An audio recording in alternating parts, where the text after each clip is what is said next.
मेरे प्यारे दोस्तों, आओ चले एक और नई दिलचस्प भरी सपनों की दुनिया में। आप लोगों को लगेगा आप भी उस दुनिया की सैर कर रहे हैं। अभी आप कहानी पे डूब जाएं उससे पहले चैनल को सब्सक्राइब कर दे। अगर आपको कहानी पसंद आए तो वीडियो को लाइक करें और प्यारा सा कमेंट करना न भूलें। धन्यवाद। नॉवल का नाम वेपन मास्टर है। अध्याय 241 से 250। उसकी जीभ वसंत की गड़गड़ाहट के समान है और उसकी आवाज बादलों की गड़गड़ाहट के समान है। पढ़ने के लिए और भी सुंदर उपन्यास। Single quote comma. प्रत्येक अक्षर एक बड़ी घंटी और महान रून की तरह था जो जंगल में आगे पीछे गड़गड़ा रहा था और बहरा कर देने वाला हो रहा था, जबकि तांग हुआन के हाथ में लंबा भाला भी लगातार उत्तेजित भिनभिनाने वाली ध्वनि निकाल रहा था।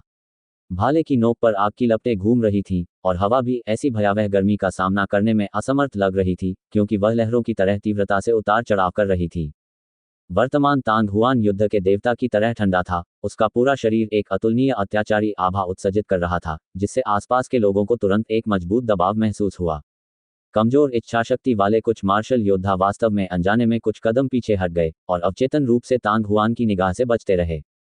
एक पल में 20 से अधिक स्टेज 6 मार्शल मास्टर्स ने बिना कोई आवाज किए तांग हुआन का सामना किया और गहरी सांस लेने की भी हिम्मत नहीं की।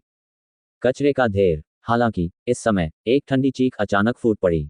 दर्जनों मीटर दूर जंगल के बीच में एक लंबा व्यक्ति अचानक प्रकट हुआ और बिजली की गति से उसकी ओर बढ़ा। एक पल में वह तांग हुआन से कुछ मीटर से भी कम दूरी पर था और फिर उसका रूप सभी की दृष्टि में आया। सभी को आश्चर्य हुआ। वह एक चौकोर चेहरे वाला मध्यम आयु वर्ग का व्यक्ति था। वह शालोंग साम्राज्य के हजार जनरल चू फेंग थे। ये चू फेंग है, हजार जनरल। प्रभु हजार जनरलों, भगवान चू फेंग अंततः आ गए हैं। देखते हैं इस बार वह किस तरह की लहरें पैदा कर पाते हैं। Quote quote dot dot dot quote. आसपास के 20 से अधिक मार्शल योद्धाओं ने चू फेंग की डांट पर कोई आपत्ति नहीं जताई और राहत की सांस ली। लेकिन इसके तुरंत बाद सभी ने तांग हुआन को क्रोध से देखा। इतने सारे स्टेज 6 मार्शल मास्टर, वे वास्तव में अकेले उससे डर गए थे। सभी के लिए यह बहुत अपमानजनक था और उनकी साधना के पथ पर एक बड़ा दाग था। इस समय हर कोई चाहता था कि चू फेंग तुरंत कार्रवाई करे और तांग हुआन को मार डाले। हालांकि गाओ यू ने फिर भी अपना शरीर सिकोड़ लिया और उसका चेहरा लाल और सफेद के बीच बदलता रहा। उसने आशा व्यक्त की कि चू फेंग उस पर ध्यान नहीं देगा क्योंकि अभी उसका प्रदर्शन अन्य मार्शल योद्धाओं की तुलना में अधिक अपमानजनक था। चू फेंग ने उसकी ओर नहीं देखा।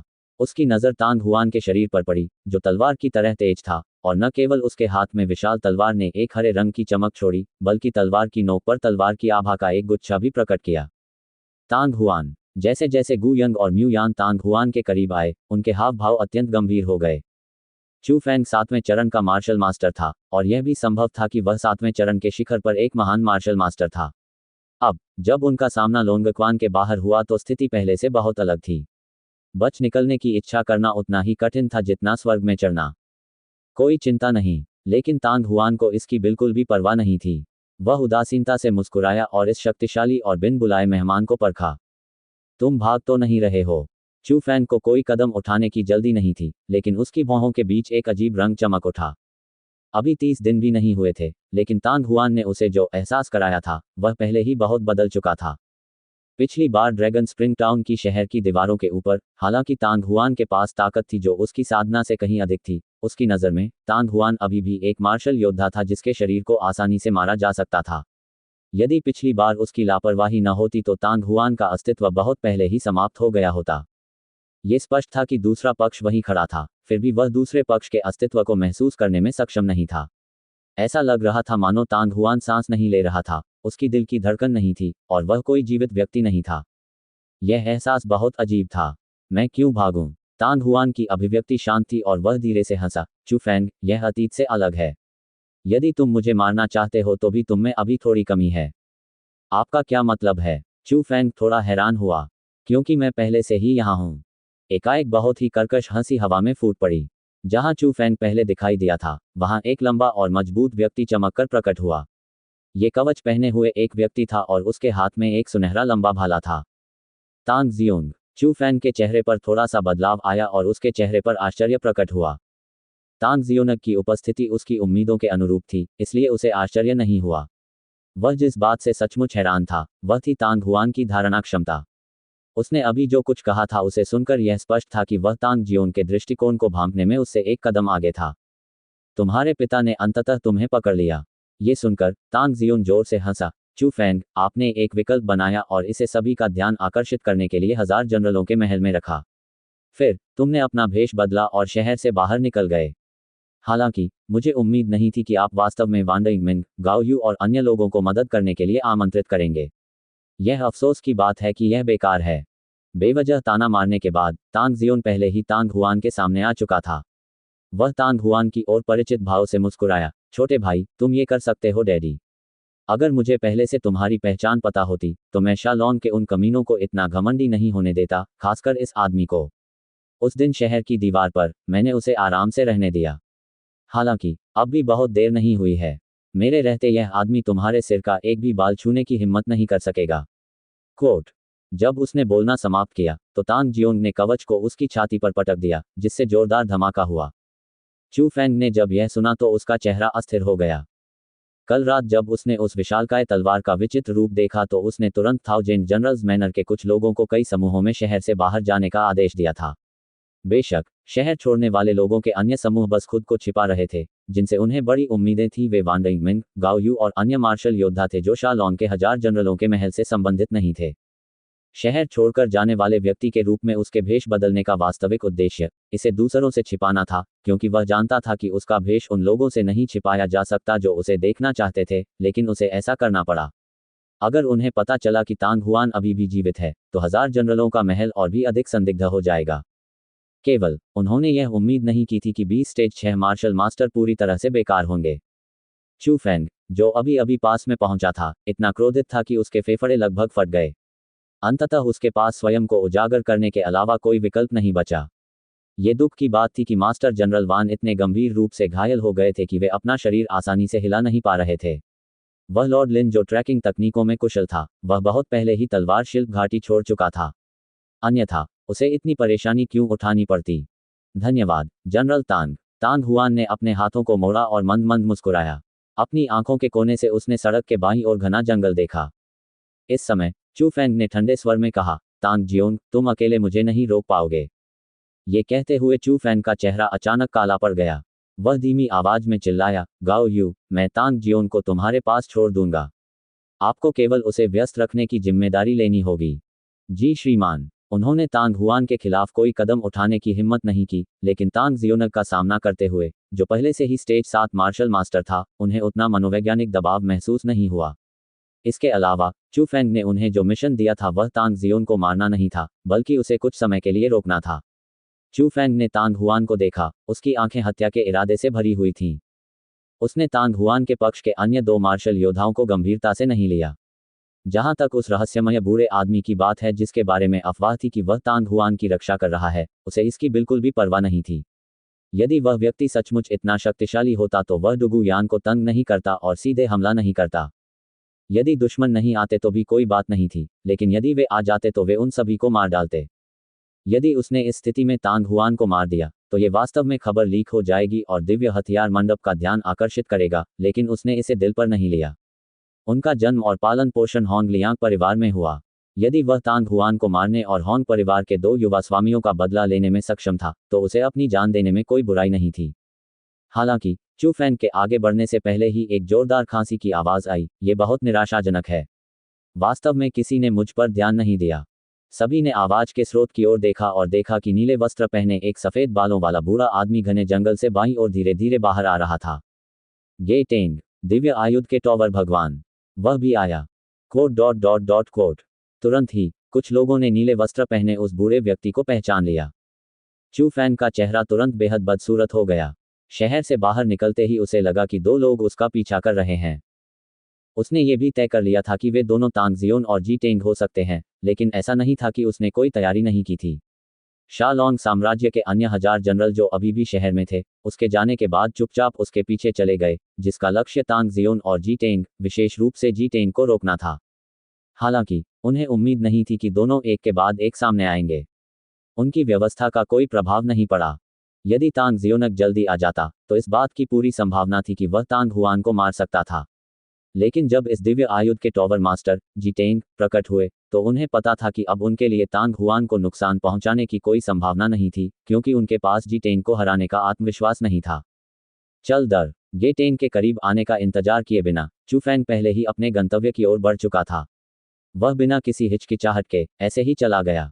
ये देखकर बाकी मार्शल योद्धाओं ने भी प्रतिक्रिया व्यक्त की। उन्होंने अब और रुकने की हिम्मत नहीं की, विशेष रूप से गाओ यू जो उन्मत्तता से भाग रहा था मानो वह पकड़े जाने से डर रहा हो। ये देखकर तांग जियोनग जोर से हंसने से खुद को रोक नहीं सका, जबकि गु यंग और म्यू यान ने चुपके से राहत की सांस ली। तांग हुआन हंसा और फिर अपनी नज़र गेटेन की ओर घुमाई जो धीरे धीरे आगे बढ़ रहा था। यदि यह अतीत की बात होती तो हो सकता है कि वह गाओ यू के पीछे पड़ जाता और उसे मार डालता, लेकिन अब उनमें इतने छोटे किरदार के पीछे भागने की कोई रुचि नहीं थी। पढ़ने के लिए और भी सुंदर उपन्यास सिंगल कोट कॉमा। धन्यवाद वरिष्ठ। थोड़ी देर बाद तांग हुआन ने फिर से सिर झुकाया। ये एक सरल कार्य था। छोटे भाई, क्या तुमने ये 2 हथियार बनाए हैं? गे टेंग ने मुस्कुराते हुए अपना हाथ हिलाया। उसने सबसे पहले तांग हुआन के हाथों में ड्रैगन और फीनिक्स भाले को देखा, फिर म्यू यान के कुंडलित ड्रैगन चाबुक को देखा। ड्रैगन स्प्रिंग टाउन के अंदर पहले से ही अफवाहें थीं कि तांग हुआन ने आगे बढ़ने के लिए जो उपकरण इस्तेमाल किए थे उन्हें उसने व्यक्तिगत रूप से तैयार किया था, लेकिन बहुत सारे संदिग्ध बिंदु थे, इसलिए उन पर विश्वास करने वाले लोगों की संख्या बहुत अधिक नहीं थी। आखिरकार उच्च रैंक वाला हथियार परिशोधक भी हथियार बनाने में सक्षम नहीं होगा, मध्यम रैंक वाले हथियार परिशोधक की तो बात ही छोड़िए। जी टेंग स्वयं संशय में थे। उनके अनुसार तांग हुआन के पास जो हथियार था वह संभवतः फेंग मिन के पहाड़ से स्टार ओशन कॉमर्स के हथियार परिशोधक द्वारा बनाया गया था। लेकिन म्यू यान के हाथ में कोड़ा देखकर उसे अचानक एहसास हुआ कि यह अफवाह सच थी। आखिरकार जब ड्रैगन स्प्रिंग टाउन घेराबंदी से बाहर निकल रहा था तो म्यू यान ने हमेशा रिबन का इस्तेमाल किया था। ऐसे महत्वपूर्ण क्षण में म्यू यान के लिए इस हथियार का उपयोग न करना असंभव था। इससे ये देखा जा सकता है कि म्यू यान का कोड़ा ड्रैगन स्प्रिंग टाउन छोड़ने के बाद जाली बनाया गया था, और तांग हुआन के अलावा जिस व्यक्ति ने कोड़ा जाली बनाया था उसे कोई अन्य संदेह नहीं था। जी टेंग की बातें सुनकर तांग जियोनग का चेहरा भी आश्चर्य से भर गया। उसके बाद उसने अपनी घंटी जैसी आंखों से तांग हुआन को देखा। तांग हुआन मुस्कुराया। आपका मजाक उड़ाने के लिए क्षमा करें वरिष्ठ। भले ही उसे इसकी उम्मीद थी, लेकिन तांग हुआन को खुद ये स्वीकार करते हुए सुनने के बाद गेटेंग ठंडी हवा की सांस लेने से खुद को रोक नहीं सका। तो ये वैसा ही है जैसा मैंने सोचा था। ऐसा लगता है कि स्वर्गीय लकड़ी के पत्थर जो छोटे भाई ने जुए के पत्थर से प्राप्त किए थे उन सभी का उपयोग इस भाले को बनाने के लिए किया गया था। हालांकि छोटे भाई, आप केवल एक मध्यवर्ती हथियार परिशोधक हैं, आप उच्च श्रेणी के रत्नों को कैसे पिघला सकते हैं? तांग हुआन और म्यू यान दिव्य आयुध भवन में जुआ खेलने के लिए प्रवेश कर रहे थे। यही वह बात थी जिसे वह समझ नहीं पाया था। तांग जियोनग ने एक शब्द भी नहीं बोला, लेकिन उसका मुंह खुला रह गया और उसकी आंखें बड़ी हो गईं। तांग हुआन ने कुछ देर तक सोचा, फिर उसकी दाहिनी हथेली से ज्वाला का एक गोला निकला और हल्की मुस्कान के साथ कहा, क्या सीनियर को लगता है कि यह ज्वाला एक साधारण सच्ची आग से अलग है? हे भगवान, ये बहुत गर्म है। तांग जियोनग अंततः अपने सदमे से उबर गया और अपने हाथों को ताली बजाने और जोर से चिल्लाने से खुद को रोक नहीं सका। उसके और तांग हुआन के बीच 1 मीटर से भी कम की दूरी थी, और जिस क्षण आग का वह गोला दिखाई दिया उसे ऐसा लगा जैसे वह अतुलनीय रूप से भयावह गर्मी से घिर गया हो। यह आध्यात्मिक अग्नि है। कोट। कुछ देर तक हिचकिचाने के बाद गेटेंग जोर से चिल्लाने से खुद को रोक नहीं सका। उसकी आंखों में आश्चर्य के भाव थे और चेहरे पर, जैसा कि अपेक्षित था, वाला भाव दिखाई दे रहा था। कौन सी आध्यात्मिक अग्नि? तांग जियोंग ने असमंजस में अपने सिर के पीछे खुजलाया। ये 5 महान आध्यात्मिक अग्नियों में से एक है, निर्वाण पवित्र अग्नि। तांग हुआन हल्का सा मुस्कुराया। जब म्यू यान, गाओ यू और अन्य लोग घिरे हुए थे तब तांग हुआन पहले से ही पास में आ गया था। मार्शल योद्धाओं के समूह की फुसफुसाहट से उसने कुछ बातें समझ लीं। उदाहरण के लिए ड्रैगन स्प्रिंग टाउन में लगभग सभी ने अनुमान लगाया कि जिस व्यक्ति ने मैजी स्वॉर्ड वैली में इतनी हलचल मचाई थी वह वही था। जहां तक कारण की बात है तो वह बहुत सरल था। ऐसा कहा जाता है कि जब डुगु यान ने पहली बार तलवार शिल्प घाटी में प्रवेश किया था तो वह अपने साथ ट्रैकिंग में कुशल एक विशेषज्ञ को लेकर आया था। अंत में वह डुगु यान के निशान का सटीक रूप से अनुसरण करते हुए मैजी स्वॉर्ड वैली के बाहर पहुंच गया। मैजी स्वॉर्ड वैली में प्रवेश करने के कुछ समय बाद ही स्वॉर्ड क्राफ्टिंग वैली के ऊपर आकाश में एक घटना दिखाई दी जिसमें 108 तलवार की छवियां थीं। मार्शल योद्धाओं के मार्शल योद्धा आसानी से अनुमान लगा सकते थे कि हंगामा उनसे संबंधित था, और ये तथ्य कि वान मिंग, गाओ यू, चू फेंग और अन्य एक के बाद एक यहां दिखाई दिए थे स्पष्ट सबूत था। मार्शल योद्धाओं के समूह को डराने के लिए सबसे तेज गति का उपयोग करने के लिए तांग हुआन ने पहले से ही अपनी सारी ताकत का उपयोग करके भटकती चीखों को निर्वाण पवित्र अग्नि से एक पल में जला दिया था। यहां तक कि हथियार शोधन मास्टर के स्तर पर भी एक साधारण सच्चा फायर इतना अत्याचारी नहीं होगा। इसके अलावा ड्रैगन फीनिक्स स्पीयर और कोयलिंग ड्रैगन विप के समर्थन से जब तक चू फैंग, गाओ यू और अन्य मूर्ख नहीं थे, वे जल्दी से अनुमान लगा लेंगे कि वह पहले से ही आध्यात्मिक आग के साथ जुड़ चुका है।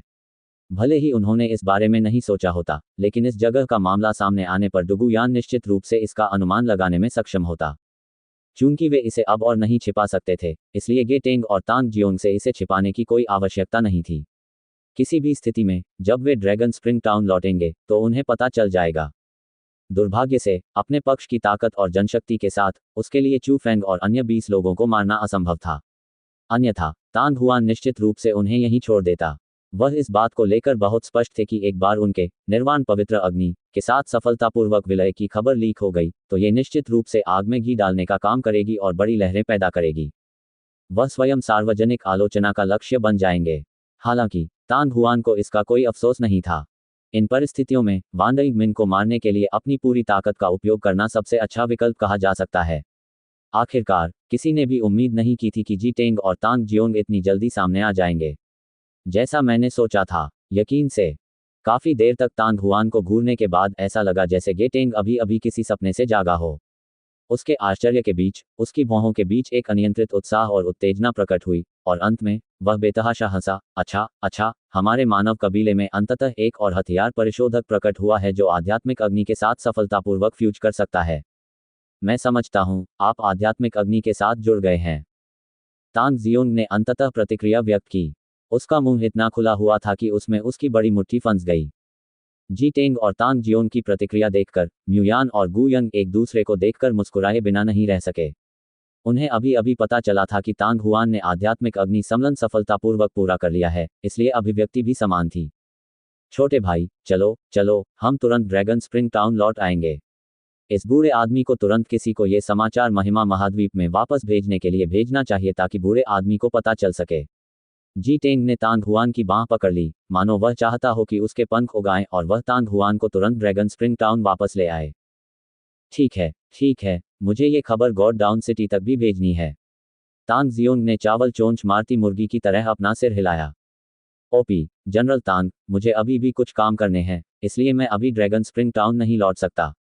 उसे इतना चिंतित देखकर तांग हुआन यह सोचे बिना नहीं रह सका कि हंसे या रोए। मेरे द्वारा ऐसा कैसे किया जा सकता है? ये बहुत खतरनाक है। ये सुनकर गे टेंग ने अवचेतन रूप से अपना सिर हिलाया। छोटे भाई, शालोंग साम्राज्य के लोग आप पर खुलेआम हमला करने की हिम्मत नहीं करते। हालांकि अगर उन्हें पता चल गया कि आप अभी भी यहाँ हैं, तो वे शायद फिर से भड़क जाएंगे। तांग जियोंग ने दोहराया। आपकी चिंता के लिए धन्यवाद, ओपी और जनरल टेंग। तांग हुआन ने मुस्कुराते हुए कहा, लेकिन आप दोनों चिंता मत करो, मेरे पास विशेषज्ञ हैं जो मेरी रक्षा कर रहे हैं। वास्तव में तांग हुआन को यकीन नहीं था कि लू चेन आसपास है या नहीं। मुझे पता है कि आपके पीछे एक बूढ़ा नौकर चल रहा है।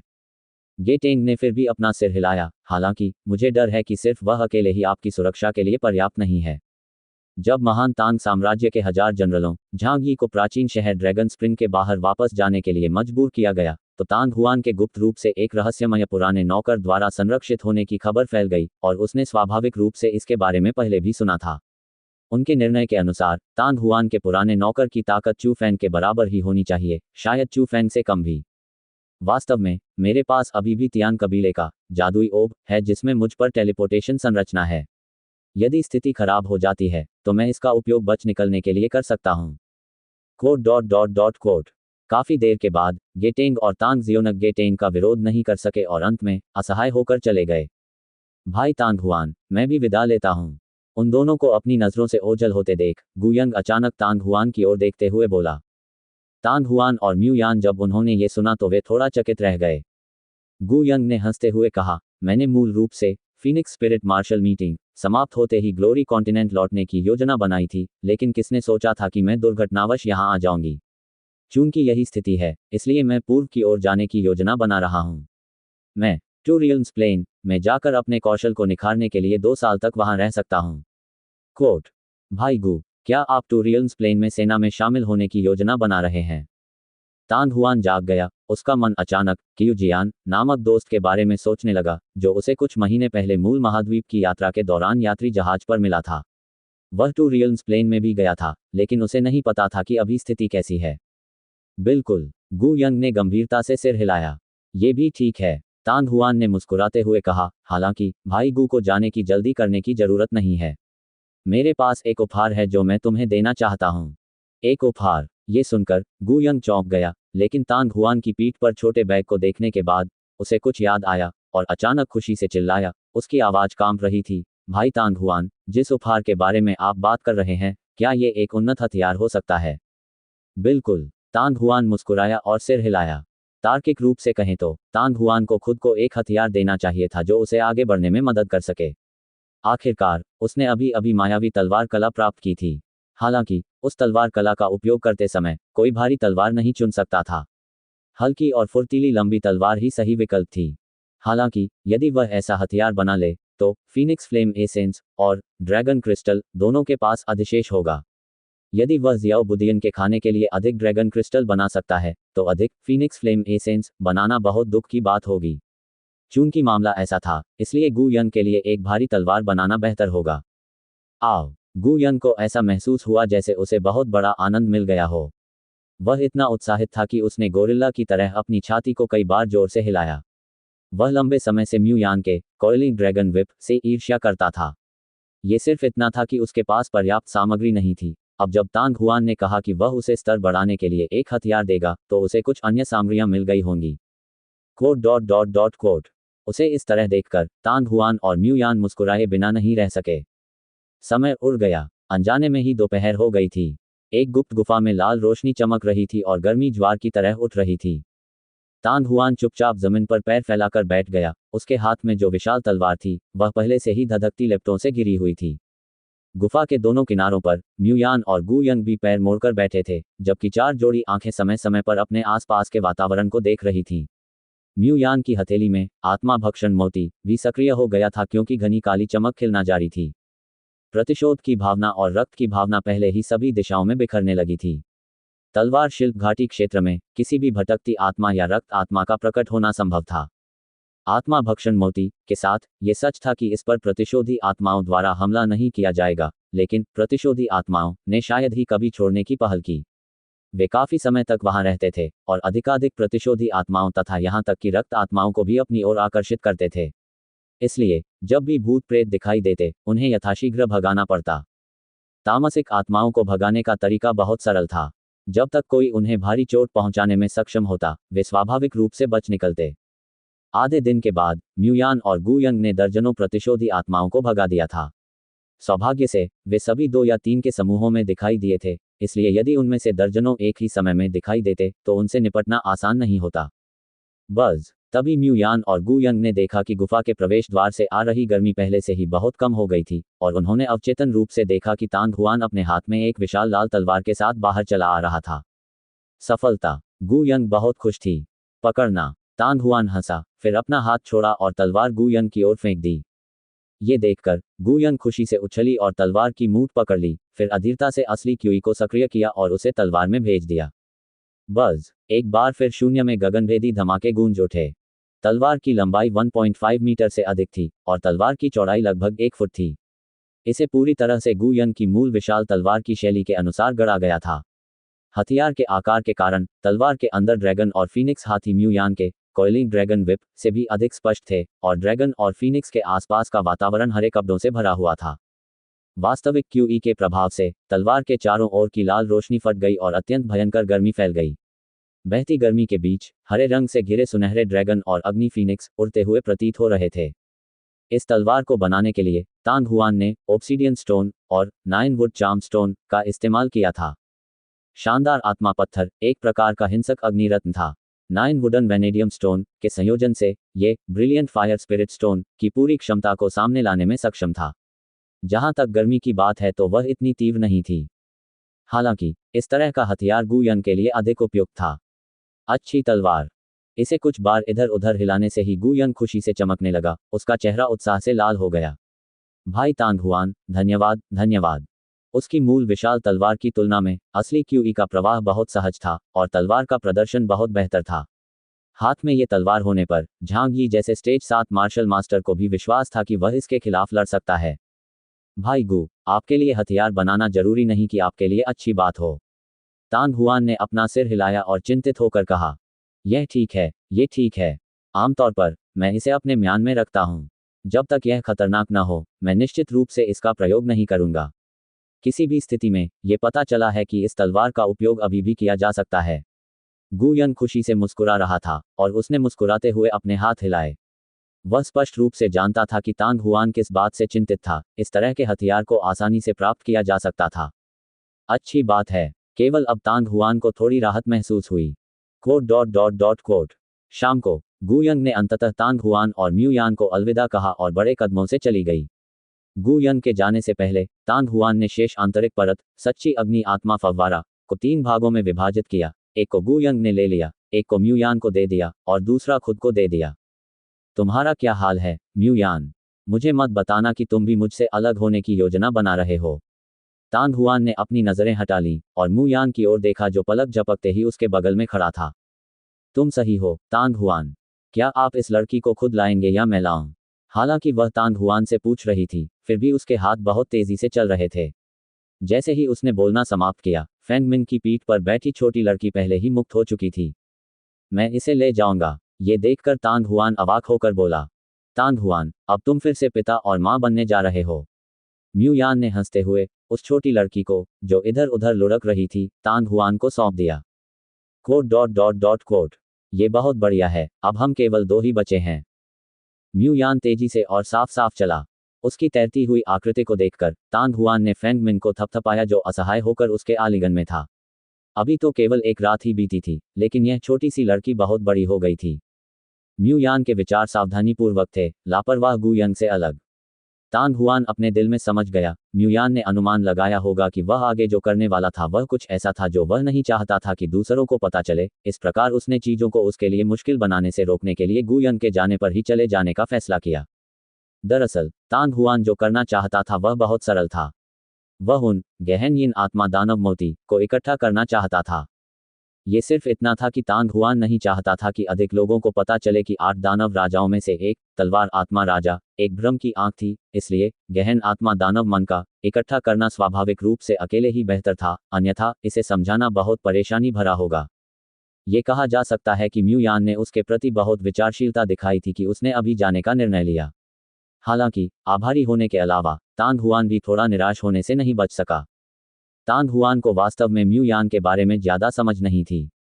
इससे पहले तांग हुआन ने केवल यह अनुमान लगाया था कि वह फ्लोइंग फ्लावर मर्चेंट गिल्ड से कोई थी, लेकिन वह उसकी पृष्ठभूमि के बारे में कुछ नहीं जानता था, न ही उसने आगे जांच करने की योजना बनाई थी। उसे बस इतना पता होना चाहिए था कि म्यूयान उसे कोई नुकसान नहीं पहुंचाएगा, और यही काफी था। हालांकि आज अलग होने के बाद यह अज्ञात था कि क्या वे फिर मिलेंगे। अगर भाग्य ने चाहा तो हम भविष्य में स्वाभाविक रूप से पुनः मिलेंगे। थोड़ी देर के बाद तांग हुआन ने खुद को शांत किया और मुस्कुराया, फिर वह नीचे बैठ गया और एब्सोल्यूट स्पिरिट टोंग लकड़ी की पेटी खोली। अब जब उसके पास सुमेरु जादुई अंगूठी थी, तो उसे पहले की तरह पीठ पर बक्सा लटकाकर ले जाने की कोई आवश्यकता नहीं थी। हालांकि बॉक्स के अंदर एक नज़र डालने के बाद तांग हुआन के चेहरे पर एक अजीब सी मुस्कान दिखाई दी, और फिर उसने फेंग मिन की ओर देखा जो उसके आलिंगन में था। कुछ ही क्षणों में छोटी बच्ची को नींद आने लगी और वह नींदा सा दिखने लगा। तांग हुआन के मुंह का कोना थोड़ा ऊपर उठ गया। उसने कुछ नहीं कहा और सिर्फ फेंग मिन को देखकर मुस्कुराया। छोटी लड़की ऐसी थी मानो वह मछली पकड़ रही हो। उसका सिर झुक गया था और उसकी पलकें समय समय पर खुल और बंद हो रही थीं। ऐसा लग रहा था जैसे वह किसी भी क्षण सो जाएगी। ये देखकर तांग हुआन के चेहरे पर उपहासपूर्ण मुस्कान और भी चौड़ी हो गई। काफी देर के बाद फेंग मिन को अंततः अपनी तंद्रा से छुटकारा मिला, और उसने सबसे पहले अपने आसपास की चीजों को शून्य दृष्टि से देखा। फिर कमल की जड़ जैसी कोमल 2 भुजाओं से उन्होंने तांग हुआन की गर्दन पकड़ ली और बचकानी आवाज में कहा, पिताजी, मुझे भूख लगी है। माँ ने बहुत दिनों से मेरे लिए खाना नहीं बनाया है। तुम्हें सचमुच भूख लगी है? मुझे तो ये भी डर था कि तुम अंत तक टिके रहोगे। तांग हुआन ने हल्की मुस्कान के साथ कहा। भूख भूख। फेंग मिंग ने अपना सिर झुकाया और अपनी बड़ी काली आंखें झपकाईं, जैसे कि वह समझ नहीं पा रही थी कि तांग हुआन क्या कह रहा था।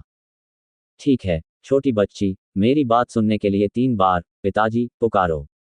मैं तुम्हें खाने के लिए कुछ अच्छा दूंगा, उदाहरण के लिए यह फीनिक्स पंख। तांग हुआन ने मुस्कुराते हुए फेंग मिन के गोल मटोल छोटे नितंब को थपथपाया, और एक सुंदर पंख अचानक उसकी बाईं उंगलियों के बीच दिखाई दिया। तांग हुआन, तुम जाकर मर क्यों नहीं जाते? फेंग मिंग अब इसे रोक नहीं सका और उसके आलिंगन से बाहर कूद पड़ा। अपनी कमल की जड़ के समान कोमल दोनों छोटी भुजाओं को हिलाते हुए वह क्रोध से गालियां देने लगी। क्या आप अब और दिखावा नहीं करना चाहते? तान हुआन उस छोटी लड़की को देखकर हंस पड़ा। यह सही है, मैं फ्लेमिंग फीनिक्स किंग हूँ। अगर तुम मुझे मारना चाहते हो तो मुझे मार दो। छोटी लड़की ने दोनों हाथ कमर पर रखे थे, सिर ऊंचा किया हुआ था और वह दांत पीसते हुए तान हुआन को देख रही थी। उसकी चमकदार काली आंखें क्रोध से भरी हुई थीं, मानो वह सावधानी को हवा में उड़ा देने को तैयार हो। हालांकि उसके हताश रुख से किसी भी प्रकार की भव्यता का आभास नहीं मिलता था। इसके बजाय इससे वह और भी अधिक आकर्षक लगने लगी। छोटी बच्ची, तुम बहुत ज्यादा सोच रही हो। मैं तुम्हें क्यों मारूंगा? तान हुआन छोटी लड़की के गुलाबी गालों को चुटकी काटने से खुद को रोक नहीं सका। कमीने, छोड़ दो। छोटी लड़की बहुत क्रोधित हुई और उसने तान हुआन के हाथ पर जोरदार थप्पड़ मारा, लेकिन वह अभी भी थोड़ा हैरान थी और उसने पूछा, तुम मुझे नहीं मारोगे? आपके पास क्या प्लॉट है? कोट। तान हुआन ने मुस्कुराते हुए कहा, तुम पहले से ही एक बदमाश बन गए हो और मेरे लिए कोई खतरा नहीं हो। क्या मुझे आपके खिलाफ साजिश रचने की जरूरत है? तुम तो बदमाश हो, मैं तो 100 साल जी चुका हूं। छोटी लड़की शर्मिंदगी से क्रोधित हो गई और तान हुआन पर बुरी तरह चिल्लाने लगी। ये तो ठीक था कि उसने इतना आक्रामक रूप नहीं दिखाया, लेकिन उसकी वर्तमान स्थिति को देखकर तान हुआन लगभग हंस पड़ा। ये देखकर छोटी लड़की बेहद क्रोधित हुई। उसने उन दोनों के बीच ताकत के अंतर की परवाह नहीं की और तान हुआन के पास पहुंची और उसे मुक्का मारना और लात मारना शुरू कर दिया। लेकिन दुर्भाग्य से उसके मुक्के और लातें तान हुआन के शरीर पर लगी और उसे खरोंचने लगी, लगभग एक छोटी लड़की की तरह अपने पिता के साथ छेड़खानी। इसके कुछ ही देर बाद छोटी लड़की थक गई। वह जमीन पर बैठ गई और सांस लेने के लिए हौंफने लगी। उसकी आंखें थोड़ी लाल थीं और ऐसा लग रहा था कि उसके साथ अन्याय हुआ है। एक प्रतिष्ठित दानव कबीले का ज्वलंत फीनिक्स राजा कितना शक्तिशाली था जो इस स्थिति में गिर गया था। इसमें कोई आश्चर्य की बात नहीं थी कि वह रोना चाहती थी। ठीक है, छोटी बच्ची, मैं वास्तव में तुम्हारे साथ एक सौदा करना चाहता हूँ। तान हुआन ने अब छोटी लड़की को तंग नहीं किया। उसने अपनी आंखों के कोने से हंसी के आंसू पोंछे और गंभीरता से कहा, व्यापार। छोटी लड़की ने अपना सिर झुका लिया। स्पष्टतः उसे तान हुआन पर विश्वास नहीं हो रहा था। क्या फीनिक्स फ्लेम एसेंस खाना अच्छा है? तान हुआन ने मुस्कुराते हुए कहा। सुबह जब उसने लकड़ी का संदूक खोला तो उसने पाया कि फीनिक्स फ्लेम एसेंस का एक छोटा सा कोना पहले ही खो चुका था। हालांकि यह स्पष्ट नहीं था, लेकिन तान हुआन ने फिर भी एक नज़र में इसे नोटिस कर लिया। गुयन की महान तलवार की ढलाई समाप्त होने के बाद भी फीनिक्स ज्वाला सार का एक छोटा सा बिंदु बचा हुआ था। कोट। छोटी लड़की ने कुछ नहीं कहा, बस अपने होंठ चाटे। फीनिक्स फेदर का स्वाद कैसा है? तान हुआन ने मुस्कुराते हुए फिर पूछा। लकड़ी के संदूक के अंदर फीनिक्स पंख का रंग काफी फीका पड़ गया था। कोट। छोटी लड़की का सिर अभी भी झुका हुआ था। वह कुछ नहीं बोली, लेकिन उसे लार निगलने की हल्की आवाज सुनाई दे रही थी। क्या फीनिक्स स्टोन का स्वाद ठीक है? तान हुआन ने मुस्कुराते हुए पूछा। लकड़ी के संदूक के अंदर एक फीनिक्स पत्थर था जिसका रंग भी वैसा ही गहरा था। ये स्पष्टतः कल रात छोटी लड़की द्वारा बनाई गई उत्कृष्ट कृति थी। तान हुआन, तुम वास्तव में क्या करना चाहते हो? छोटी लड़की अब और नहीं रुक सकी और पलट गई। वह तान हुआन की उंगली पर फीनिक्स पंख को पागलों की तरह घूर रही थी, मानो वह झपटकर उसे छीन लेना चाहती हो। क्या मैंने पहले ही नहीं कहा था? मैं तुम्हारे साथ एक सौदा करना चाहता हूँ। तान हुआन ने धीरे से कहा। आप किस तरह का सौदा करना चाहते हैं? छोटी लड़की ने दांत पीसते हुए कहा, पहले मैं ये बता दूं कि मैं आपकी किसी भी तरह से मदद नहीं कर सकती। वर्तमान मुझ में कोई ताकत नहीं है, यहाँ तक कि एक 6 साल का बच्चा भी मुझे मार सकता है। यहाँ तक बोलते हुए छोटी लड़की फिर से क्रोधित हो गई। वह ऐसी इसलिए थी क्योंकि उसके सामने खड़ा कमीना ही मुख्य अपराधी था। ये लेन देन बहुत सरल है। तान हुआन ने ईमानदारी से मुस्कुराते हुए कहा, मुझे आपसे कुछ सवाल पूछने दीजिए। जब तक आपका जवाब संतोषजनक है, मैं आपको फीनिक्स पंख का एक टुकड़ा दूंगा। ये फीनिक्स पंख शुरू से ही मेरे हैं। छोटी लड़की ने गुस्से से दांत पीसते हुए कहा, अच्छा, आगे बढ़ो और पूछो। मैं 3 चरणों का फीनिक्स नृत्य और आसमान को चीरकर जलाने की तकनीक के दूसरे, तीसरे और अंतिम 3 रूप कहाँ पा सकता हूँ? तान हुआन ने छोटी लड़की को देखा और धीरे से कहा, मैं इस बारे में निश्चित नहीं हूँ। छोटी लड़की ने तुरंत अपना सिर हिलाया। जब मैं पहली बार फैंग मिंग माउंटेन पर पहुंची थी तो phoenix dancing try led waves burning word slash तकनीक और वह नक्शा, ये सभी 2 स्टेज 7 मार्शल मास्टर्स के शरीर पर पाए गए थे। मुझे वे काफ़ी दिलचस्प लगे, इसलिए मैंने उन्हें रखने का निर्णय लिया। ओह ठीक है। वे 2 स्टेज 7 मार्शल मास्टर किसी भूले हुए शहर से लौटे प्रतीत होते थे। उनकी बातचीत सुनकर उन दोनों ने जो जानकारी दी उससे लगा कि उस स्थान पर खेती की विधि पाई जानी चाहिए। आप जितना अधिक पढ़ेंगे उपन्यासों पर आपकी नज़र उतनी ही बेहतर होगी। भूला हुआ शहर। तांग हुआन का दिल धड़क उठा। उसे अचानक याद आया कि नक्शा मूल महाद्वीप के दक्षिण में एक द्वीप की ओर इशारा कर रहा था। क्या ये संभव है कि वह भूला हुआ शहर उसी द्वीप पर था? अचानक तांग हुआन ने फिर पूछा, उन 2 स्टेज 7 मार्शल मास्टर्स के बारे में क्या? जैसे ही ये शब्द उसके मुंह से निकले, तांग हुआन को पता चल गया कि उसका सवाल अनावश्यक था। स्टेज 7 के 2 मार्शल मास्टरों को फ्लेमिंग फीनिक्स किंग द्वारा मार दिया गया होगा। मृत। छोटी लड़की ने अपनी नाक सिकोड़ते हुए व्यंग्यात्मक लहजे में कहा, तुमने वास्तव में मेरा पीछा करने की हिम्मत की, मैं उन्हें कैसे जीवित रहने दूंगी? उन्हें मारने के लिए आपने काफी कीमत चुकाई होगी, है ना? तांग हुआन हंसा। छोटी लड़की ने भी सहमति जताई। एक पल के लिए विचार करने के बाद तांग हुआन ने आगे कहा, मुझे आपसे एक और सवाल पूछना है। वास्तव में वह मानव कबीला कौन है जिसे दानव भगवान फेंतियान और दानव भगवान फेंतियान दोनों ने घायल कर दिया था? वह कैसा दिखता है? मुझे कैसे पता चलेगा? मैंने उससे पहले कभी लड़ाई नहीं की। कोट। छोटी लड़की ने आंखें घुमाई और झट से कहा। ये सुनकर तांग हुआन जल्दी में नहीं था। उसने केवल छोटी लड़की के सामने फीनिक्स पंख लहराया। छोटी लड़की अपनी लार निगलने से खुद को नहीं रोक सकी और गुस्से से बोली, मुझे सचमुच नहीं पता। वह आदमी पूरे समय मुखौटा पहने हुए था। कौन जानता है कि वह कैसा दिखता है? वह कैसा है? तांग हुआन ने थोड़ा सा भौहें सिकोड़ी। बहुत छोटा, शायद मू यान की उम्र के आसपास। इस बार छोटी लड़की ने सीधा जवाब दिया। छोटा। ऐसा लगता है कि वह व्यक्ति संभवतः मास्टर नहीं हो सकता। कोट। तांग हुआन ने मन ही मन राहत की सांस ली और हल्के से बुदबुदाने के लिए ऐसी आवाज का इस्तेमाल किया जिसे केवल वह सुन सकता था। फोजिंग गॉड गुफा में यह जानने के बाद कि उसके गुरु ने इस वर्ष दिव्य आयुधों का एक सेट तैयार किया है, वह अपने गुरु और उस मानव कबीले रैनकर को जोड़ने से खुद को नहीं रोक सका जिसने दानव भगवान फेंतियान से लड़ते हुए भारी चोटों का सामना किया था। ये पूर्णतः अवचेतन प्रतिक्रिया थी।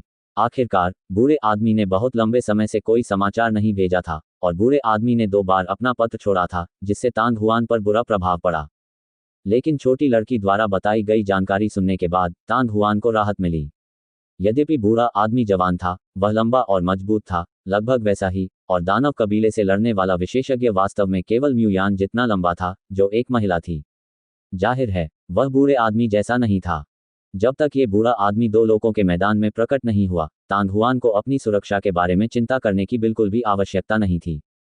एक हथियार परिशोधन महागुरु जिसके पास 9वें चरण के मार्शल संत की शक्ति थी और जो दिव्य आयुध बनाने में भी सक्षम था, वह इतनी आसानी से दुर्घटना का सामना कैसे कर सकता था? ऐसा लग रहा था जैसे बूढ़ा आदमी कहीं अत्यंत कीमती कलाकृति गढ़ने वाली सामग्री खोज रहा था। यही कारण था कि वह अभी तक फ्यूरियस वेव सिटी नहीं लौटा था। आप और क्या पूछना चाहते हैं? ये देखकर कि तांग हुआन ने लंबे समय तक कुछ नहीं कहा, छोटी लड़की अपने होंठों को चाटने और कहने से खुद को रोक नहीं सकी। नहीं, इसे फैंग यू के साथ ले लो। तांग हुआन को होश आ गया, लेकिन वह अभी भी अच्छे मूड में था। अपनी हथेली के हल्के झटके से उसकी उंगलियों के बीच का फीनिक्स पंख छोटी लड़की की ओर तैर गया। छोटी लड़की उस क्षण आश्चर्यचकित हुए बिना नहीं रह सकी जब उसने फीनिक्स पंख को पकड़ा। वह वास्तव में तांग हुआन की बेशर्मी के लिए मानसिक रूप से बहुत पहले से तैयार थी। अभी वह फीनिक्स पंख के प्रलोभन को बर्दाश्त नहीं कर सकी। यही वजह थी कि वह तांग हुआन के सवालों का जवाब देती रही। लेकिन उसे उम्मीद नहीं थी कि तांग हुआन वास्तव में एक फीनिक्स पंख निकालकर उसे देने को तैयार था। ये फीनिक्स पंख वह पंख था जो प्राचीन फीनिक्स के शरीर से गिरा था। ये केवल एक पंख से ही उच्च श्रेणी का हथियार परिशोधक बना सकता है। ग्लोरी कॉन्टिनेंट में प्रत्येक फीनिक्स पंख संभवतः बहुत ऊंची कीमत पर बेचा जा सकता है। लेकिन तांग हुआन के लिए उसने बिना किसी हिचकिचाहट के इसे ऐसे ही दे दिया। उसने सोचा कि यदि वह उसकी जगह होती तो भले ही उसने उसके साथ समझौता कर लिया होता, लेकिन वह उसे इतनी आसानी से नहीं छोड़ती। शायद वह इस मामले से छुटकारा पाने के लिए तरह तरह के बहाने बनाती। हालांकि छोटी लड़की तुरंत अपनी बेहोशी से जाग गई। उसने जल्दी से फीनिक्स पंख अपने मुंह में डाला और उसे चूसने लगी। थोड़ी ही देर बाद छोटी लड़की के चेहरे पर संतुष्टि का भाव आ गया। ऐसा लग रहा था जैसे वह कई दिनों तक भूखी रहने के बाद स्वादिष्ट दलिया पी रही हो। छोटी बच्ची, अब तुम जा सकती हो। ये देखकर तांग हुआन हंसा और उसके विचार की एक हल्की सी हलचल से उसके सामने रखी लकड़ी की पेटी सुमेरु जादुई अंगूठियों से भर गई। तुम मुझे जाने देना चाहते हो? कोट। छोटी लड़की दंग रह गई। उसे अपने कानों पर विश्वास नहीं हुआ। उनके और दूसरे स्थान पर रहे उम्मीदवार के बीच 3000 से अधिक मतों का अंतर घटकर 1000 रह गया है। हर कोई बुक शकल के ऊपरी दाएं कोने में मासिक वोट पर क्लिक करके देख सकता है कि खाते में कोई मासिक वोट या मासिक वोट है या नहीं। यदि ऐसा है तो आप इसे हथियार मास्टर के पास फेंक सकते हैं। हालांकि इस बात की परवाह किए बिना कि कोई मासिक टिकट रैंकिंग में प्रथम रैंक प्राप्त करने में सक्षम होगा या नहीं, वे फिर भी सभी के समर्थन के लिए अत्यंत आभारी थे। 0 कैरेट। इसके अलावा हथियारों के नाम का अनुमान लगाने के लिए आयोजित लॉटरी के परिणाम भी कल घोषित किए गए। कोई भी व्यक्ति उत्तर पोस्ट के इवेंट पृष्ठ पर जाकर देख सकता था कि क्या उसने कोई पुरस्कार जीता है या कोई नया इवेंट चल रहा है। जब वे वेपन मास्टर फिक्शन, बायडू टाइबा या क्यूक्यू जनजाति के विशेष पोस्ट पर गए तो जिस किसी को भी 5 या 7 का उत्तर मिला था वह 1 महीने की वीआईपी सदस्यता प्राप्त कर सकता था। दूसरी बात यह थी कि अध्यायों में PS की गणना अध्यायों में शब्दों की संख्या के भीतर नहीं की गई थी। प्रत्येक अध्याय में पर्याप्त शब्द थे, उसके बाद ही PS को जोड़ा गया, अन्यथा वेबसाइट प्रथम परीक्षा में उत्तीर्ण नहीं हो पाती। यह सही है। तांग हुआन का जवाब सुनकर छोटी लड़की की आंखें और भी चौड़ी हो गईं। क्या तुम्हें डर नहीं है कि जब मैं ठीक हो जाऊंगी तो मैं तुम्हें मार दूंगी? ये सुनकर तांग हुआन अपनी हंसी रोक नहीं सका। काफी देर बाद आखिरकार वह अपनी हंसी रोकने में कामयाब रहा और दिलचस्पी से पूछा, क्या तुम्हें लगता है कि मैं डर जाऊंगा? नहीं, कुछ ही महीनों में आप एक साधारण व्यक्ति से स्टेज 6 मार्शल मास्टर बन गए। इसके अलावा आप 5 महान आध्यात्मिक अग्नि में से एक, निर्वाण पवित्र अग्नि, के साथ भी जुड़ गए। फिर आपने मैजी स्वॉर्ड वैली में 108 स्वॉर्ड सील एकत्र किए, जिससे आपकी आत्मा अतुलनीय रूप से अत्याचारी हो गई।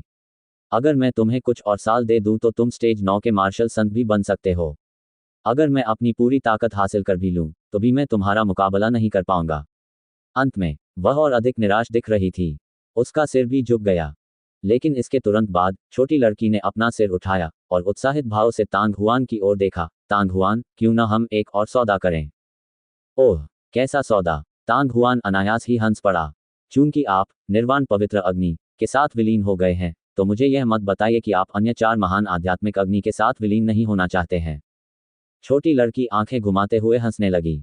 बिल्कुल, तांग हुआन ने मुस्कुराते हुए कहा, हालांकि इसके बारे में सोचने से कोई फायदा नहीं है। आध्यात्मिक अग्नि कोई ऐसी चीज नहीं है जिसे केवल सोचने से पाया जा सके। अन्य 4 महान आध्यात्मिक अग्नि में से एकमात्र ऐसी अग्नि जिसे तांग हुआन ने खोज लिया था वह थी 5 तत्वों की लकड़ी की बोधिसत्व अग्नि, क्योंकि वह बोधिसत्व अग्नि जिसे शान की मां ने कई वर्षों पहले मिलाने की कोशिश की थी, वास्तव में इसी प्रकार की आध्यात्मिक अग्नि थी। तांग हुआन ने अनुमान लगाया कि यदि वह शान से इसके बारे में पूछेगी तो वह संभवतः बोधिसत्व अग्नि का ठिकाना बता देगी। मेरे पास विचार है। छोटी लड़की खिलखिलाकर हंस पड़ी। आप? तांग हुआन लगभग जोर से हंस पड़ा। जब फीनिक्स के पूर्वज ने इतने साल पहले इस दुनिया को छोड़ा था तो वह अपने पीछे एक ज्वाला हृदय छोड़ गए थे। जब तक उस ज्वाला हृदय को आत्मसात किया जाता है तब तक कोई भी इस दुनिया में सभी आध्यात्मिक अग्नि के निशानों को महसूस करने में सक्षम होगा। छोटी लड़की ने आंखें मूंदकर गर्व से कहा, मैं आपको ये भी बता सकती हूँ कि फ्लेम हॉट खूनी ज्वाला पर्वत की चोटी पर स्थित है। हालांकि स्टेज 9 मार्शल सेंट भी उस स्थान में प्रवेश करने में सक्षम नहीं होगा, और अगर मैं जाता भी हूं तो मैं फ्लेम हॉट प्राप्त नहीं कर पाऊंगा, लेकिन मैं इसे प्राप्त कर सकता हूं। कोट। ऐसा क्यों? तांग हुआन थोड़ा हैरान हुआ। क्योंकि इस दुनिया में मैं ही एकमात्र व्यक्ति हूं जिसके पास फीनिक्स पूर्वज का रक्तवंश है। छोटी लड़की अपने आप से खुश थी।